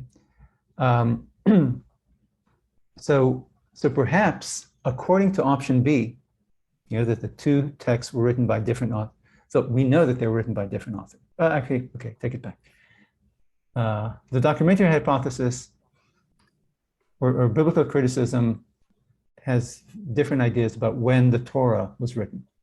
Some have the Torah being composed, edited together as late as 500 BC or 700 BC. after the northern kingdom already was obliterated. Okay. So, okay, so they have the Torah and the Book of Kings written roughly at the same time. Okay. But people who don't work by that chronology understand that the Torah was written at ancient times, maybe 1200 BC, maybe 1000 BC, roughly the time of David. And the Book of Kings, of course, was written after the destruction of the northern kingdom. Okay. So, so we know that the two accounts, again, unless you accept the documentary hypothesis, we're tempted to go to option B, but two texts written at different times to maybe understand what's going on here. And therefore, maybe the southern author of the Book of Kings was not purposefully deceiving us about, again, the Judean author of the Book of Kings was not purposefully deceiving us. Just a second.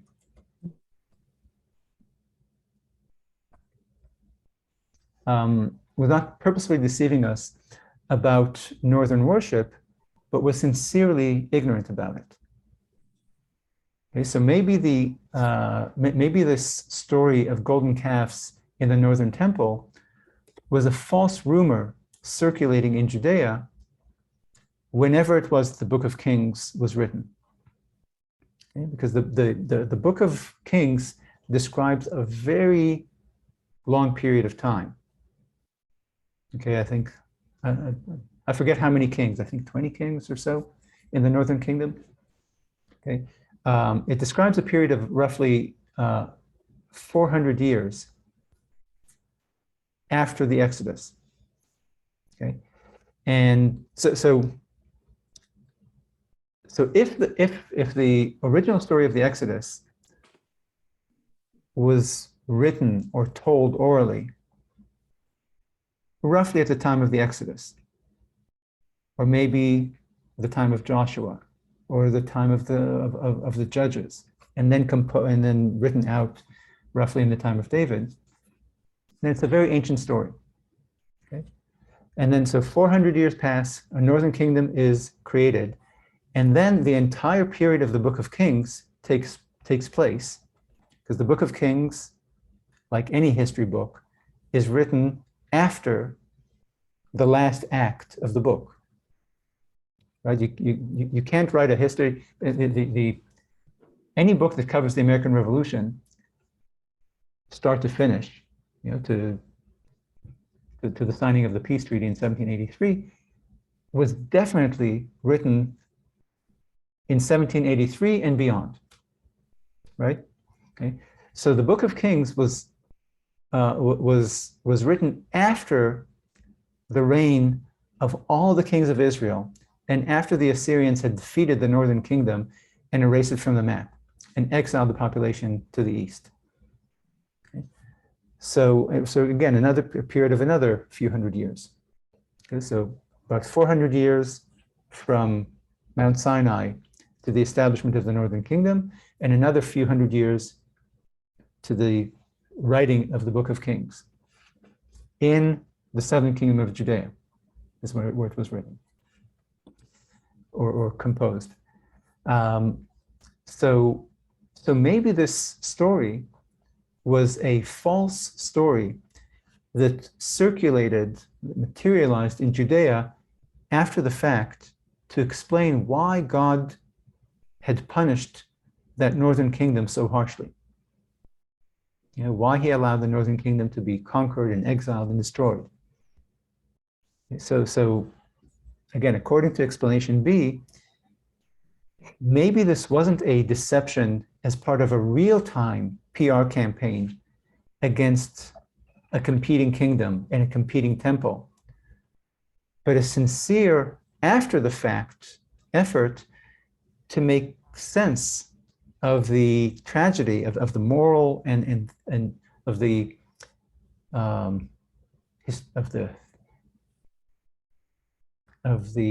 moral or to try to make moral sense and historical sense and theological sense of the tragedy that befell the northern kingdom of Israel roughly, I don't know, 200 or 300 years after Yerovam set it up. And so perhaps it was a sincere oral tradition in the kingdom of Judea, maybe completely erroneous, and maybe based on some out of context fragment of truth from 200 years prior, to explain why God allowed the destruction of the northern kingdom of Israel. Okay, so maybe if they had some, again, I'm completely speculating, but maybe those northern temples had some animal playing the role of the cherubs. And 200 or 300 years later, when Judeans were trying to understand why God punished the Israelites so harshly, that animal in the northern temple came to be associated with the worship of the golden calf, with this terrible sin from our collective past. I know, look, this is a real mystery which calls out for an explanation like the documentary hypothesis.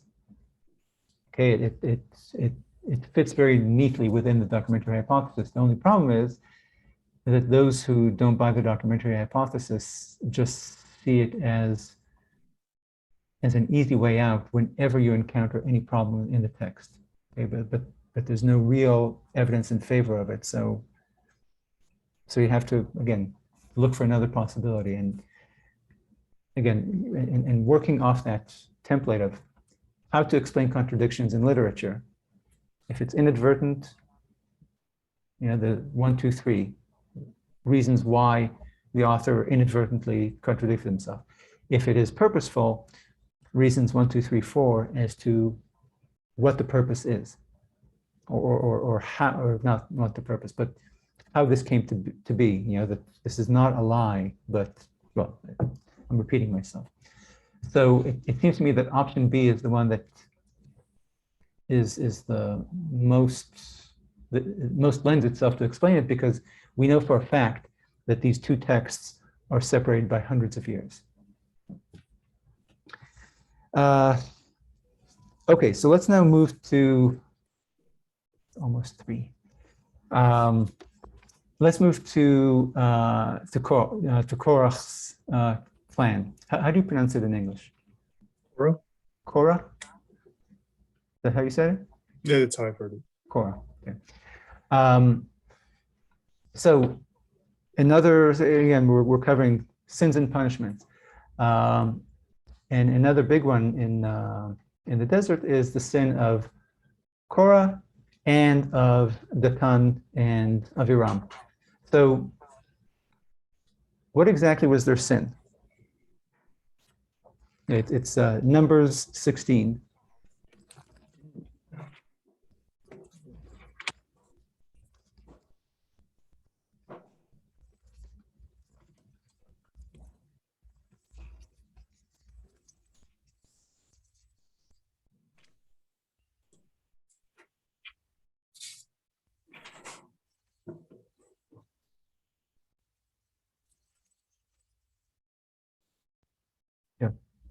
It's the same sin that we've been seeing over and over again, it seems, that doesn't have faith. Doesn't have faith in that the biblical God is going to come through.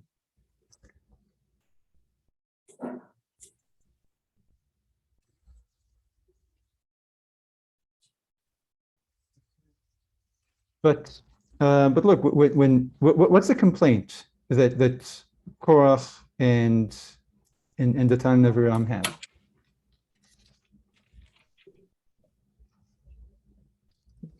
Look at You have gone too far for all the community are holy. so actually, wait, before we look at what they actually do,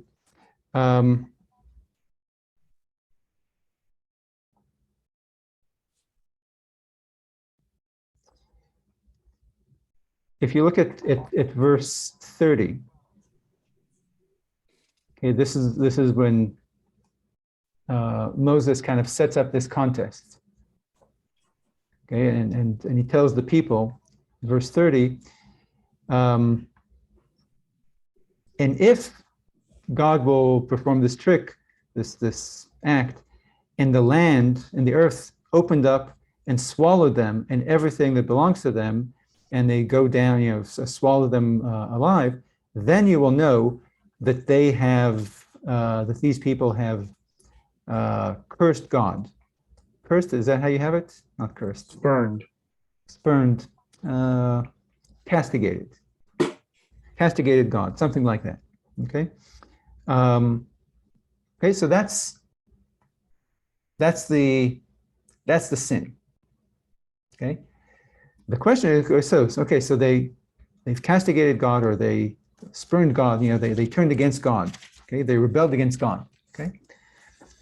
That's what we're told the sin is. But if you look at verse 2, 2, 3, wait, yeah. Okay, yeah. Verse 2 and 3.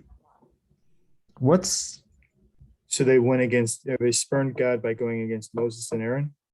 Well, look, when we're told what they did was, again, this is Korah and Datan and Aviram. Okay, all three of them in verse 1. Rise up in front of Moses, however many people and the leaders of the congregation, everything else. And they tell Moses and Aaron, the entire congregation is holy, and God is within us, within the entire people. And why would you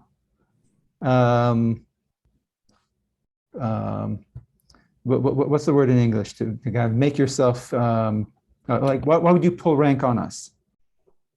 Like how does it translate for you? Why then do you raise yourselves above the Lord's congregation? Okay, yeah, okay. So they say in verse 3, the people, the entire people are holy, and God is within us, or within them, within the people. And why would you put yourself above the nation, above the people? Okay, why are you taking command? Okay. So, and by the way, so it's a challenge against Moses and Aaron, against the leadership. Okay, they're not saying, to heck with this God of yours. They're saying, we're as fit for leadership as you are. Why are you two? And it clarifies that that these were well-known people of high standing. Okay, people in positions of leadership. You see it in verse 1 and 2. The leaders of the different clans. Okay, people who held sway and leadership and respect before Moses. Again, Moses was some unknown dude. Aaron was a nobody. Okay, so these are people who are chiefs of their families or their clans, kind of leading members of their clans, people in positions of leadership and respect before Moses came in and took their leadership and took their power and authority for himself and for Aaron by claiming that he and Aaron were God's appointed leaders. Okay, so these people are natural leaders. I mean, the familial leaders or social leaders. Moses and Aaron are dropped in by God. Okay. And indeed, these challengers are accusing Moses and Aaron of usurping, of pulling rank on them. Yeah, they're accusing them of lording themselves over the nation. Okay, and to this challenge of leadership, Moses responds in immediately in verse 4 and 5, okay, saying that that God chooses whom God chooses. Okay, God chose to choose the people he chose. Okay, I didn't lord myself. God lorded me. Made me the leader. And then again, so he says, God chooses to elevate those who he chooses to elevate. And then he sets up a showdown at the temple in which God will will visibly choose either Aaron or these challengers. He tells them to come in with their staffs and whatever it is, with fire and and God will, in front of the entire nation, choose again Aaron, or indeed choose these people who are challenging Aaron's and Moses' leadership. Okay, so it looks like these are two. So we're told in verse 30 that, or Moses says in verse 30, that these people are going to be killed alive, swallowed alive, because they have turned against God. But we see in verse 2 and 3 that they're turning against Moses and Aaron. Okay. So perhaps these two challenges against God and against Moses are intertwined here.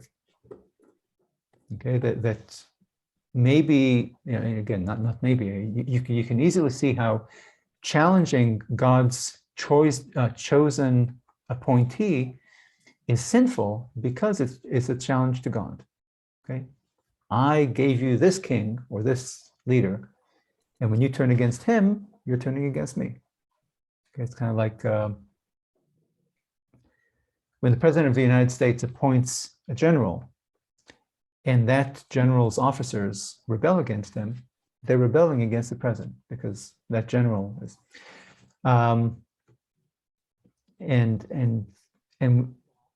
And these people, the Israelites, Korah, Dathan, Aviram, should know that Moses and Aaron are God's chosen leaders, because God had already demonstrated through repeated miracles that these two were his representatives. Okay. So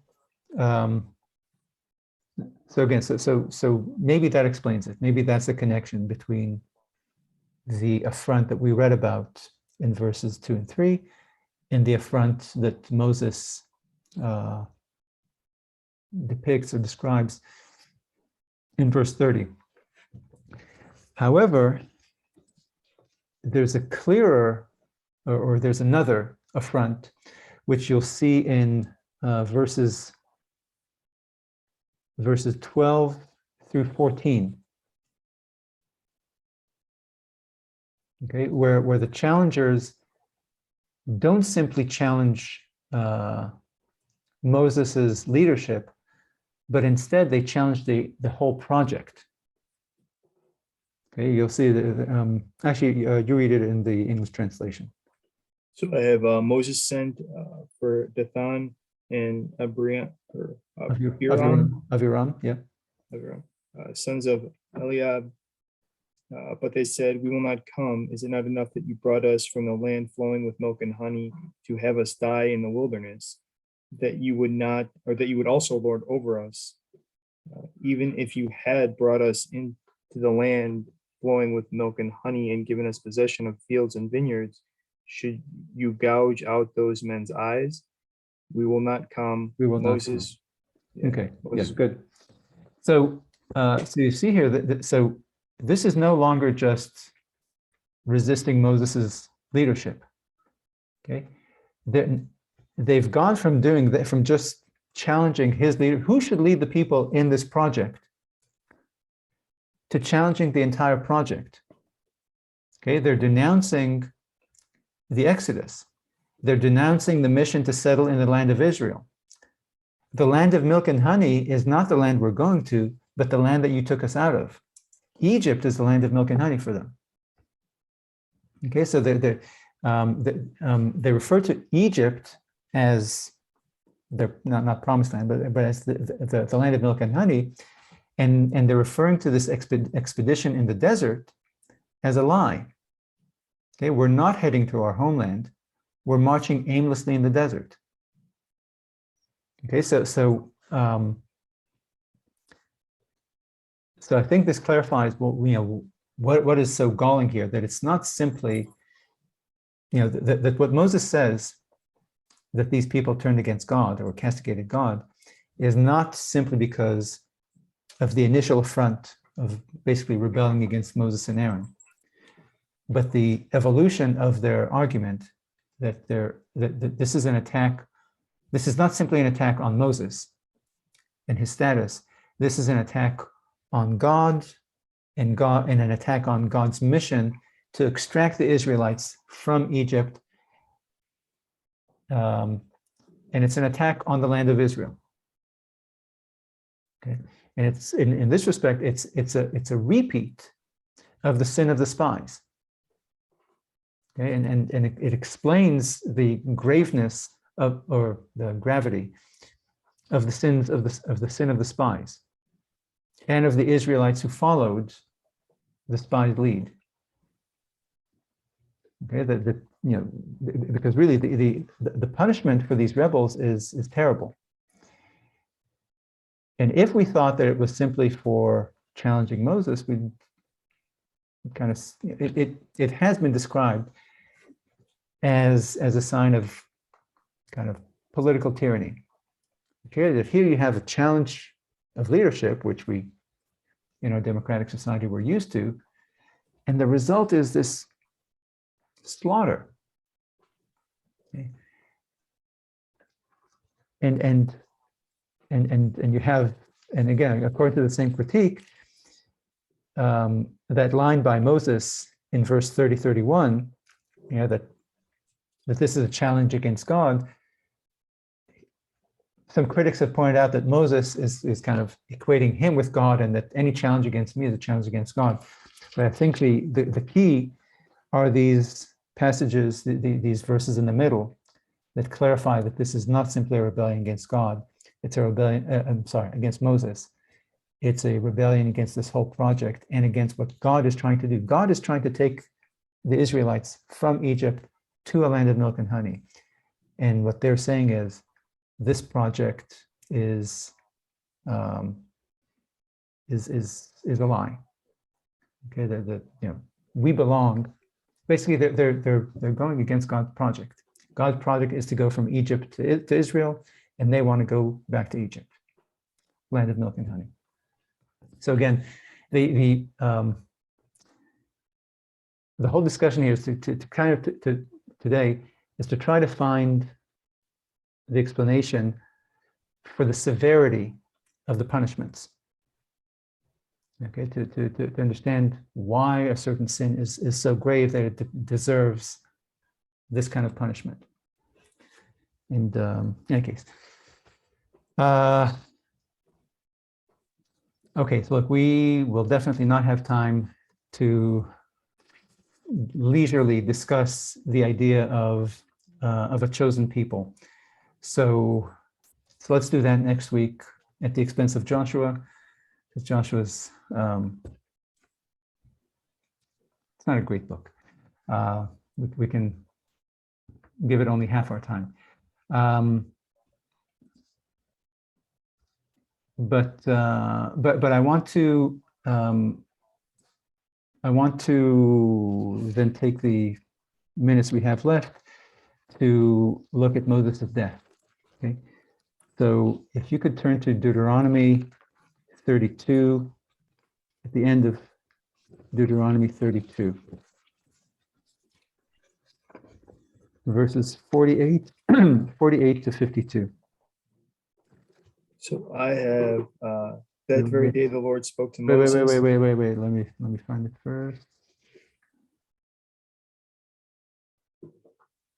Yeah, okay, go ahead. That very day the Lord spoke to Moses, ascend these heights of Abrim to Mount Nebo, which is in the land of Moab, facing Jericho, and view the land of Canaan, which I am giving to the Israelites as their holding. You shall die on the mountain that you are about to ascend, and shall be gathered to your kin. And your brother Aaron died on Mount Hor, and was gathered to his kin. For you both broke faith with me among the Israelite people at the waters of Meribah Kadesh, in the wilderness of Zin, by failing to uphold my sanctity among the Israelite people. You may view the land from a distance, but you shall not enter it, the land that I am giving to the Israelite people. So, look, the book of Deuteronomy is Moses' very long farewell speech to the Israelite.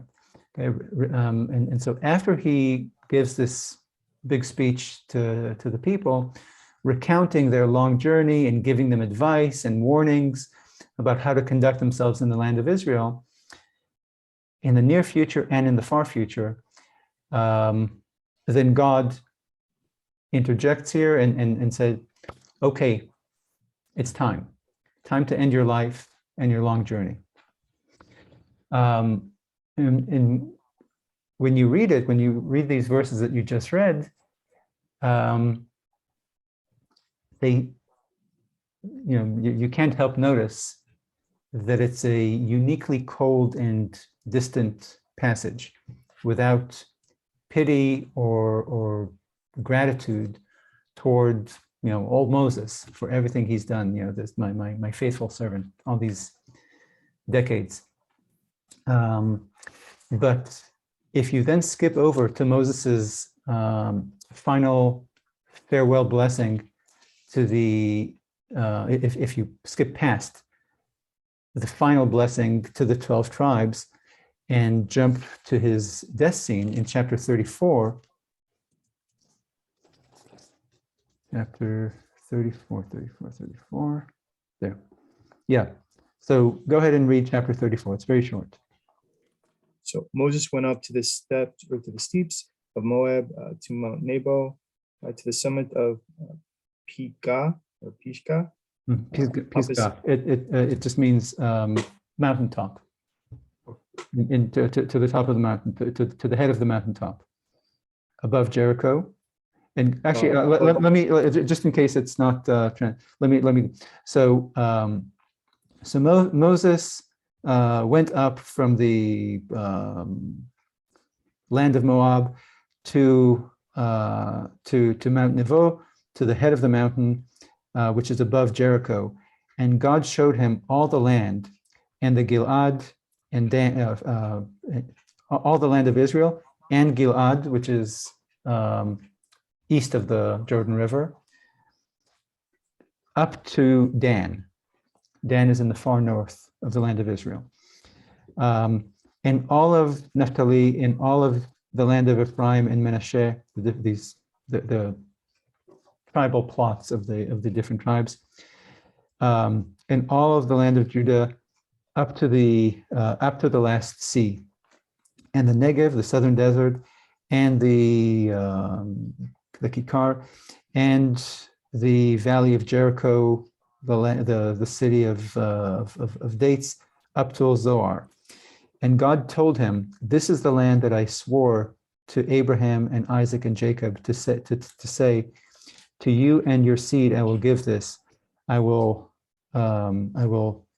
have shown it to you in your own eyes, and there you will not enter." And Moses died, and there died Moses, servant of God, in the land of Moab.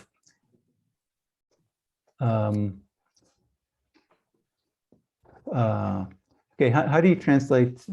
How did the English translate? At the command of the Lord. Okay, in Hebrew it's by the mouth of God. Yeah, so maybe at the word of God or at the command of the Lord. And he buried him in a valley in the land of Moab in front of Beit Peor, and nobody knew the place of his burial until this very day. And Moses was 120 years old at his death. His eye had not dimmed and his palate did not dry. And the people of Israel wept and da-da-da-da. Okay. So you'll notice a very different atmosphere here than the previous verses you read. Okay, it's a particularly warm and intimate chapter, especially those verses 1 through 7. Okay, God and Moses together walk up the mountain like two old friends. It's a serene scene with Moses and God alone in the world. You know, they sit together in silence at the mountaintop. Nobody knows where they are, and God is showing Moses, you know, there's Dan, there's the land of Ephraim, there's Gilad, there's this, look at the sea, the Negev, etc., etc. And they just gaze at the land of Israel from above. And God shows Moses what Moses had dedicated his entire adult life to. You know, Moses gets to see the land whose image he had painted for the Israelites for the past 40 years. Okay, he kept describing the land to the Israelites, a land that he had never seen, a land flowing with milk and honey, a good land, a land with streams and springs and fountains issuing from the plain and the hill, a land where a land of wheat and barley, of vines, figs, and pomegranates, a land of olive trees and honey, a land where you may eat food without stint, where you will lack nothing, a land whose rocks are iron and from whose hills you can mine copper. Okay, so a land of wealth. And so God shows him this land that Moses had painted out of his imagination for these past 40 years. And I think the intimate atmosphere, well, Moses is spared from encountering the starker, harsher, drier realities of the land of Israel. Okay? Because God had determined that Moses will see the land only from afar, Moses is spared from actually encountering the land of Israel as it really is, as we know it. People who, the Israelites who lived in the land of Israel and read this book, and people who see the land of Israel today. It's not a land flowing in milk and honey. There isn't water everywhere. It's not Switzerland. And so, perhaps Moses's punishment was in fact, in this respect, an act of kindness on God's part. Because the Holy Land, like any land, is more beautiful and breathtaking. It's much more in line with Moses's fulsome mental image of it from a hot air balloon or from a mountaintop than it is on the ground level, as Joshua and the Israelites will experience it. Okay, working the fields, etc. So if you go back to the Simon Says game, why would God want to trip Moses up? Okay, and there's certainly this message or messaging to the people about who is your savior, who is your lawgiver, who is your general, who is your king. It's God, it's not Moses, as we've established. But maybe there's also again, it's an open question or proposition. Could it be that God set up Moses to fail at the rock of Mei Merivah to, again, to trip him up, to make him sin, and thus justify punishment, which will serve, again, that theological role, but also would spare Moses the harsh realities that Joshua and tribal leaders will face in the land of Israel.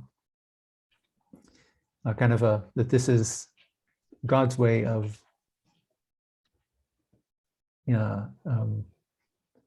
sparing Moses, sparing Moses' heart, because like I said, the experience of Israel is different from the imagination of Israel. And then after they sit and gaze at the promised land together, Moses dies in God's presence and God buries him. God buries his friend, his servant. So again, it's a very, it's very intimate.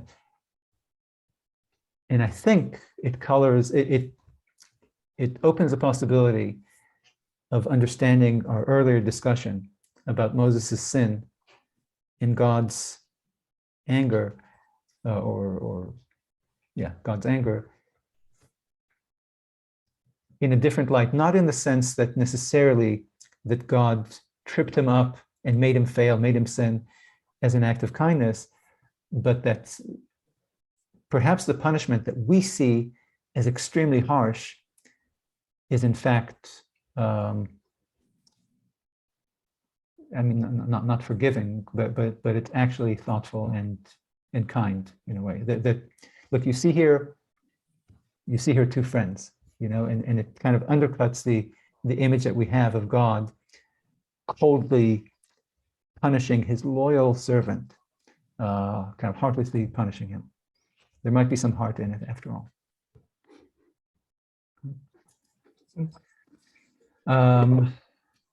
Okay. Yeah. So again, I was hoping to finish this today, but this idea of a chosen people requires more time than we have. So we'll do that next time. Okay. Okay. Sounds good. Sounds good. Okay. Quick question. So Aaron was a part of that initial sin and was kind of roped into it with Moses with the striking of the rod. How would we account for Aaron's death before they get to? Because they just go up the mountain and he's it's pretty undescript. Yeah, look, it's similar to Moses's, but you don't. Yeah, intimacy is missing. Pardon? All the things that you just pointed out about the intimacy between the God and Moses is all missing from the Aaron depiction. Right. But there's a symmetry between Moses and Aaron, their sin and their punishment. But Aaron also had the golden calf. Right. Yeah, so but wrapped up into that. But look, this lack of intimacy has with Aaron compared to Moses has been with us from the start. Okay, God has a relationship with Moses and Aaron by extension. The relationship is with Aaron is because of the intimate relationship between God and Moses. So look, when they're dealing with Pharaoh, the conversation between God and Moses involves Aaron. Okay, but the relationship is between God and Moses, and the same thing during the time in the desert. Okay, Aaron is definitely chosen and favored by God, but there's no. I don't think there's any. I'm pretty sure about this, but I don't want to stamp my reputation on it. But I don't think that God ever speaks to Aaron alone. I think it's always speaking to Moses, and Aaron is there. I don't even know if God speaks directly to Aaron. But I really don't know. But what you're observing about the death scene is true also about Aaron's life. Aaron does not have the intimate connection with God that Moses does.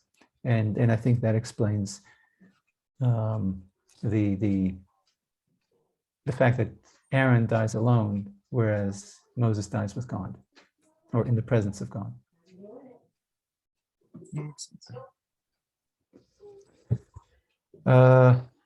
Okay. And do you have any other things that kind of troubled you, or you noticed that we didn't cover? No, not yet. I think we might hit it next. The whole Amalekite, when the scene with Caleb and Joshua and the giants and all that. But we might hit that next time. No, because basically we're going back to Mount Sinai. So Okay. yeah. So what is it about the Caleb about spies? Yeah. You have people who aren't ready to go into the land because they're scared of the inhabitants and the wars that they're going to have to fight, except for, it seems like Caleb and Joshua are an exception. They're ready to go. Yeah. And then the people in the land are these weird giant, like, they're described differently than all the obstacles before, because like these people are described as superhuman. Right. So it's hard to blame them from going against superhuman beings in a war. They're described in the same way that the Romans described the Germans, or the Scots, these wild banshees and fearsome, and they have these amazing weapons that they can decapitate you with a single strike or stuff like that. And they're so again, in this case, giants, but they're so muscular and big and everything else. So it reflects, like, I don't know enough about Germanic tribes or the Scots in Roman tribes to know how true these fearsome descriptions, how true to life those descriptions were. Maybe the Germans really were this kind of master race in terms of their physique and their fearsomeness. But what it definitely reflects is, well, let's say it this way. You definitely see Roman fear, okay, or that the Romans are impressed and fearful about confronting these savage people. And so it's left to us to wonder, are the fearsome descriptions a bit of an are they hyped up because of fear, or is the description accurate, which is why people are so fearful? Okay, so since you and I know that giants are mythical creatures, I'm assuming my tendency is to look at these descriptions of the size of the Canaanites and of their fearsomeness as a reflection of fear on the part of the 10 spies and the Israelites. And we know that when the Israelites do enter the land under Joshua, these people are not that fearsome. The Israelites can, without having ironworks and horses and chariots, etc., they can defeat these people. Okay, so unless the Canaanites have somehow lost their potency and their size and their muscle in the intervening 40 years, it would suggest, as God chastises them, that you're just scared. Okay, you don't trust me that I can deliver these people to you, or that with my help you can defeat these people. You have the strength. You're just afraid of them, and therefore you're imagining them as, the best warriors in the land, the biggest people you've ever seen. Look, we know that the Egyptians were a stronger empire than the kingdom of the Jebusites, or the Perizzites, or the Girgashites. Okay. So we know that this is not, these small Canaanite peoples, 7, 10, are not the mightiest warriors in the ancient Near East. But in the spies' eyes, they were so fearful because they've been fearful the entire time in the desert. But the description of them takes us back to that 6:1 through 6:4 passage. I knew you'd say that. You can't move on from that passage. I know. I just keep on trying to figure out Yeah, what the passage is doing there. I'm trying to figure out if there's an answer in this occurrence. Look, all those giants, the sons of God, et cetera, the sons of God getting together with earth women and producing giants and heroes, all those people died in the flood. Okay, everyone on earth today, today meaning at the time of Joshua, of Moses and Joshua, are descendants of Noah. Okay, so this comes after that passage about the sons of God.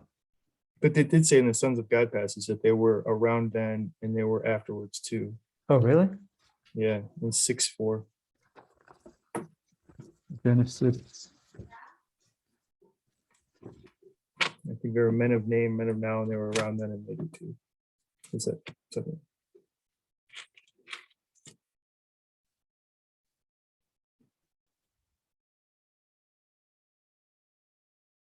In 4, yeah. It was then and later too that the Nephilim appeared on earth. Wait. Chapter which? Chapter 4, chapter 6? Chapter 6, verse 4. Oh.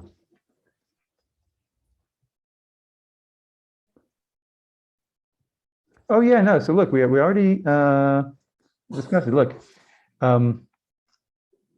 yeah. So in those days, and also later, I'll show you a view, and also in days that came later. And then this was the prequel. Yeah. Look. The days that came later. So look, you're assuming. So it says verse 4. The Nephilites, which I assume are giants, were in the land in those days, and also in days that came after. Wait, just a second.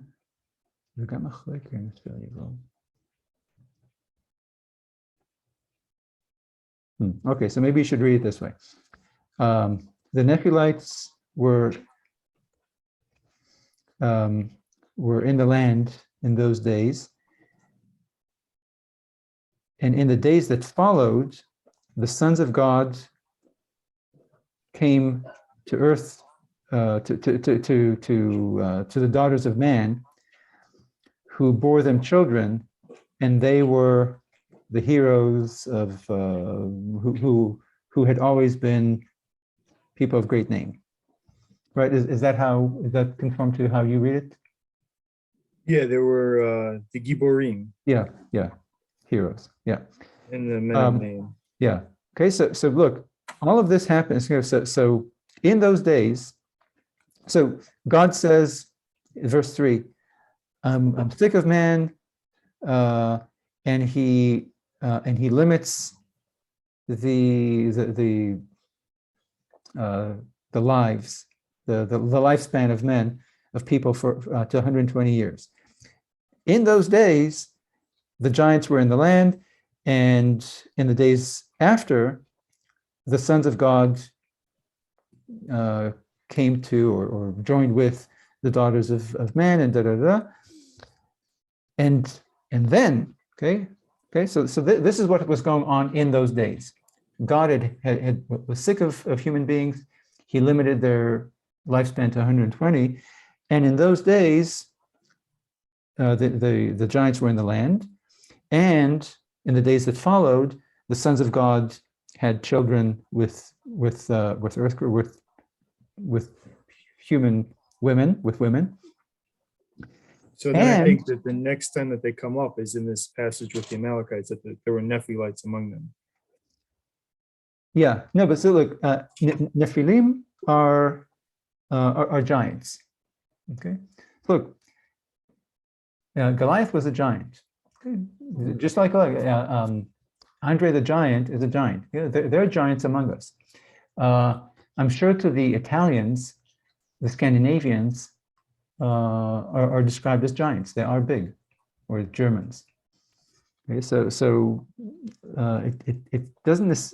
These Nephilites. Look, the divine creatures, the problematic creatures in chapter 4 are not the Nephilites, not the giants, because okay, giants exist in our world, in the pre-flood world, in Canaan, and in the United States today. There are giants. Yeah, go to an NBA game. Okay, the troublesome part of verse 4 is the second part. The sons of God. The sons of God came to the daughters of man, and they bore them children. And these are the heroes and men of great name. Okay. So that's the troubling part, that we are scratching our head. Who are these sons of God? How are they having sex with daughters of man? And who or what are these heroes who are their offspring? Okay. And that we don't know. Like the Nephilim, the giants, are the least problematic. Well, it did say right around that same time that they appeared on Earth. Well, they were don't know where they came from either. Yeah, well, yeah, the Nephilim, the giants were in the land in those days. Yeah, so look, I don't know what this means. I haven't read anyone who knows what this means. I mean, people have given various explanations, but they're all either complete speculation and conjecture or very mystical. Okay, which is kind of beyond me. But I so like I cannot assuage the literary significance of giants is I'm trying to flesh out. Yeah. Yeah. So, yeah. Is a report. Yeah. Go ahead. They're obviously scary, I guess. Well, yeah, obviously. No, look, giants are scary. And look, I think the image overall is of a kind of a scary human landscape. People doing terrible things, very violent, giants, apparently. But so I cannot look, if since this passage troubles you, I cannot help you out. I don't know, and I haven't seen anyone who would be able to. So to me, I just leave this as a question mark. But the reason why it doesn't trouble me moving forward is that to me, it's clear that the chronology is as follows. So God was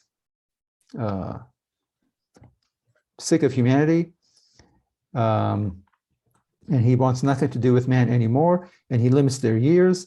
And in those days, these giants were in the land, and in those days, the sons of God and the daughters of man did whatever they did. And then, verse 5, and then God saw that things got so bad, and he changed his mind about the land and became sad and said, I'm going to wipe all of them out. And we know that the only ones who were left, all the animals except for the fish. Yeah, all the animals except for the fish were destroyed. All the people and all the animals. The only living creatures other than fish that survived the flood were the ones inside the ark. So to me, whatever, again, I'm as mystified as you are about verse 4, but it doesn't trouble me moving forward, because whatever those things were, whatever the sons of God are, whatever their offspring were, and whoever those giants were, and by the way, the giants are not related to the sons of God or the earth girls that they have sex with. The one ambiguity is on the ark, we don't know the genealogy of the wives of the sons. That's true. That's true. Or the wife of Noah. Of Noah. Yeah, that's true. You're right. Yeah, that's a good point. But again, there's nothing to suggest to us that these girls were, well, actually, and look, technically, Noah himself could be one of these descendants, one of these heroes. Right. Okay, so, but again, okay, so even my solution that, hey, everybody died and it's a new chapter doesn't solve it, because Noah might be one of these heroes. So look, I cannot help you. You're going to have to deal with this problem. You're going to have to deal with this problem on your own. No, but I really, I've read a lot. I've read a lot of authors who try to solve this, because it's a theological, beyond the fact that we're kind of in the dark as to factually what you're talking about. It's a theological problem. Sons of God, having sex with earth girls, creating some sort of hybrid creature, who knows what they are. It's like I'm satisfied that I will never know, because a lot of people who are wise and learned have not been able to explain it in a way that is even close to plausible for me. So I just put it in a black box. I don't know what this means. I won't know, and I just look at the rest of the Bible. Yeah, but look, I'm just telling you where I am. I've tired of trying to understand it. Like it was an itch that I needed to scratch and try to find explanation. But I can only investigate so much. Look, again, very few of the things that we're talking about are things that I observed on my own kind of originally. I'm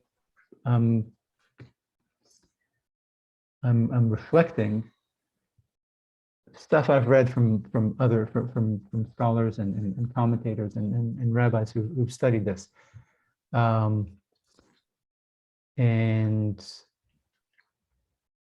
I'm pretty satisfied that everyone is as much in the dark about this as I am. And so it seems to me that there's this historical and cultural barrier and linguistic barrier between us and the author of this book. And it's not just us 2,000 years hence, but even just 1,000 years. You know, when Jewish commentators started commenting on this text at around 300 BC, 200 BC, and definitely by the first century AD, they tried to explain it, or they made reference to this and tried to explain and solve the apparent problem, theological problem. And that doesn't make sense. And again, to me, it doesn't make sense, but it clarifies that this barrier isn't simply between the ancient author and us moderns, but even between the ancient author and the classical first readers of this text. So I threw up my hands. I really don't know, and I just have to kind of not pretend that it's not there, but just again move on with my life with this no answer. It was interesting to me, though, in the context of like when we talked about the plagues and down in Egypt, about like it started small, like everyone, like Egypt or Pharaoh had magicians who could do the same things, and it progressed up, but they never came face to face with some kind of otherworldly being until they faced these giants. And like, it seems like it's a harsh Wait, you mean the Israelites? Yeah, when the Israelites seem to be especially scared of these, or at least they point out or highlight that there's these giants, and it could be just talking up something that's just normal, Yeah. or it could be that they're if they are trying to say that these are like superhuman beings or like Yeah. giants or something like that. It seems like the biblical God is kind of harsh on. Well, wouldn't but they wait, be but scared? wait, look, I think we have evidence that this is fear talking rather than a factual description, because the Israelites will be inside the land only Yeah, 40 years from now. Okay, and there's no evidence of any giants. Okay? There's only one giant. Okay, two. There's Og, the king of the Bashan, and Goliath. Okay, but there's no race of giants here. Okay, and we know that they're exaggerating about how these people have this immense weaponry and soldiers as far as the eye can see, and they can't be beaten, everything else. 40 years later, they walk in, a bunch of shepherds, and they defeat them. Okay, so I think we do have indications. But didn't the pillar of smoke go before? Wasn't God with them? No, not when they entered. Look, God, of course, was with them throughout, throughout the Bible. Look, the God's complaint is that I defeated the friggin' Egyptians, and you're worried that I can't defeat a bunch of giants or a bunch of Canaanites? So even if they are giants, even if they are supernatural, even if they're, we all know, anyone who's familiar at all with the ancient Near East knows that the Canaanites are not stronger than the Egyptians. Okay, and so God's complaint, even if you're right, even if the description is accurate, the sin is unforgivable, or it is offensive to God. Okay, and so the sin is the same sin regardless. Separately, you and I have a question about whether the whether the 10 spies were giving an accurate description of the Canaanites, or were they giving an inflated, fearful description. And I would say this: there were wars that the Israelites took. I'm thinking of some of Saul's campaigns. And Saul was tough with the Amalekites. Pardon? Saul was, if I'm remembering right, Saul was pretty tough on the Amalekites, or wasn't, maybe not tough enough, but like he. Yeah, no, but I'm trying to think of wars in which we're not told that God is directly involved in the battle. I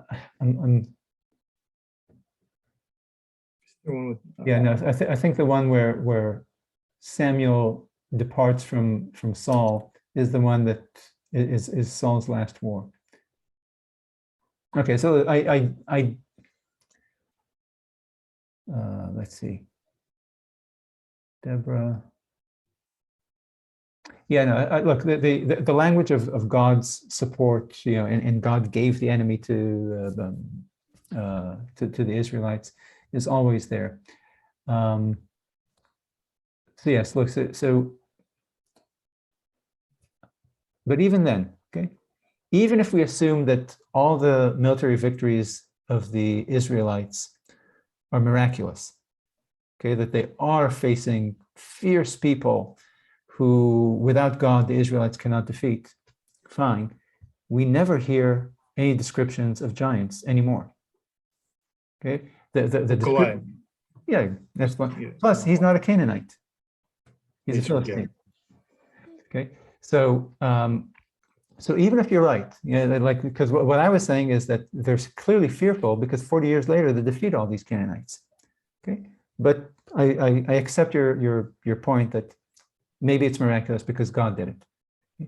But the descriptions don't say that the Israelites defeated these giants There's no mention of giants. So I think plus, look, I don't think that those victories are all miraculous. Okay, and a lot of them are not described that way. Like I think David's wars are not described. Yeah, I think, At well, least what, not, like there's like some case of hemorrhoids that come over this enemy, like at one point, and he comes down and he wipes him out after that. There's weird intervention. in David's wars. Yeah, you'd have to give me a second to look up the Okay. exact battle. Yeah. But based on the descriptions, I think often you have kind of the Spirit of the Lord moved Jephthah or David or something like that, but the battle is not described in miraculous terms. But even taking that aside, okay, the fact that these Canaanites, who we keep on reading about for years and years and years, are never described again as giants, I think indicates that these were not accurate descriptions, but reflection of fear and lack of confidence in God, that yes, God defeated the Egyptians. Yes, God gave us water. Yes, gave God this. Yes, God defeated the Amalekites. But God doesn't have the power to defeat these people, these Canaanites. And so I think that's the, again, that's the graveness of the sin. And you and I think, at least I, am satisfied that these descriptions, that the fear is not rational, because these people really are giants and supernatural and super strong and everything else. They're just people. And these spies are shaking in their boots because they don't trust in God.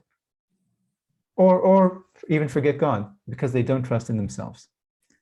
You're 2 million people and you think you cannot do battle against the kingdom of Jericho?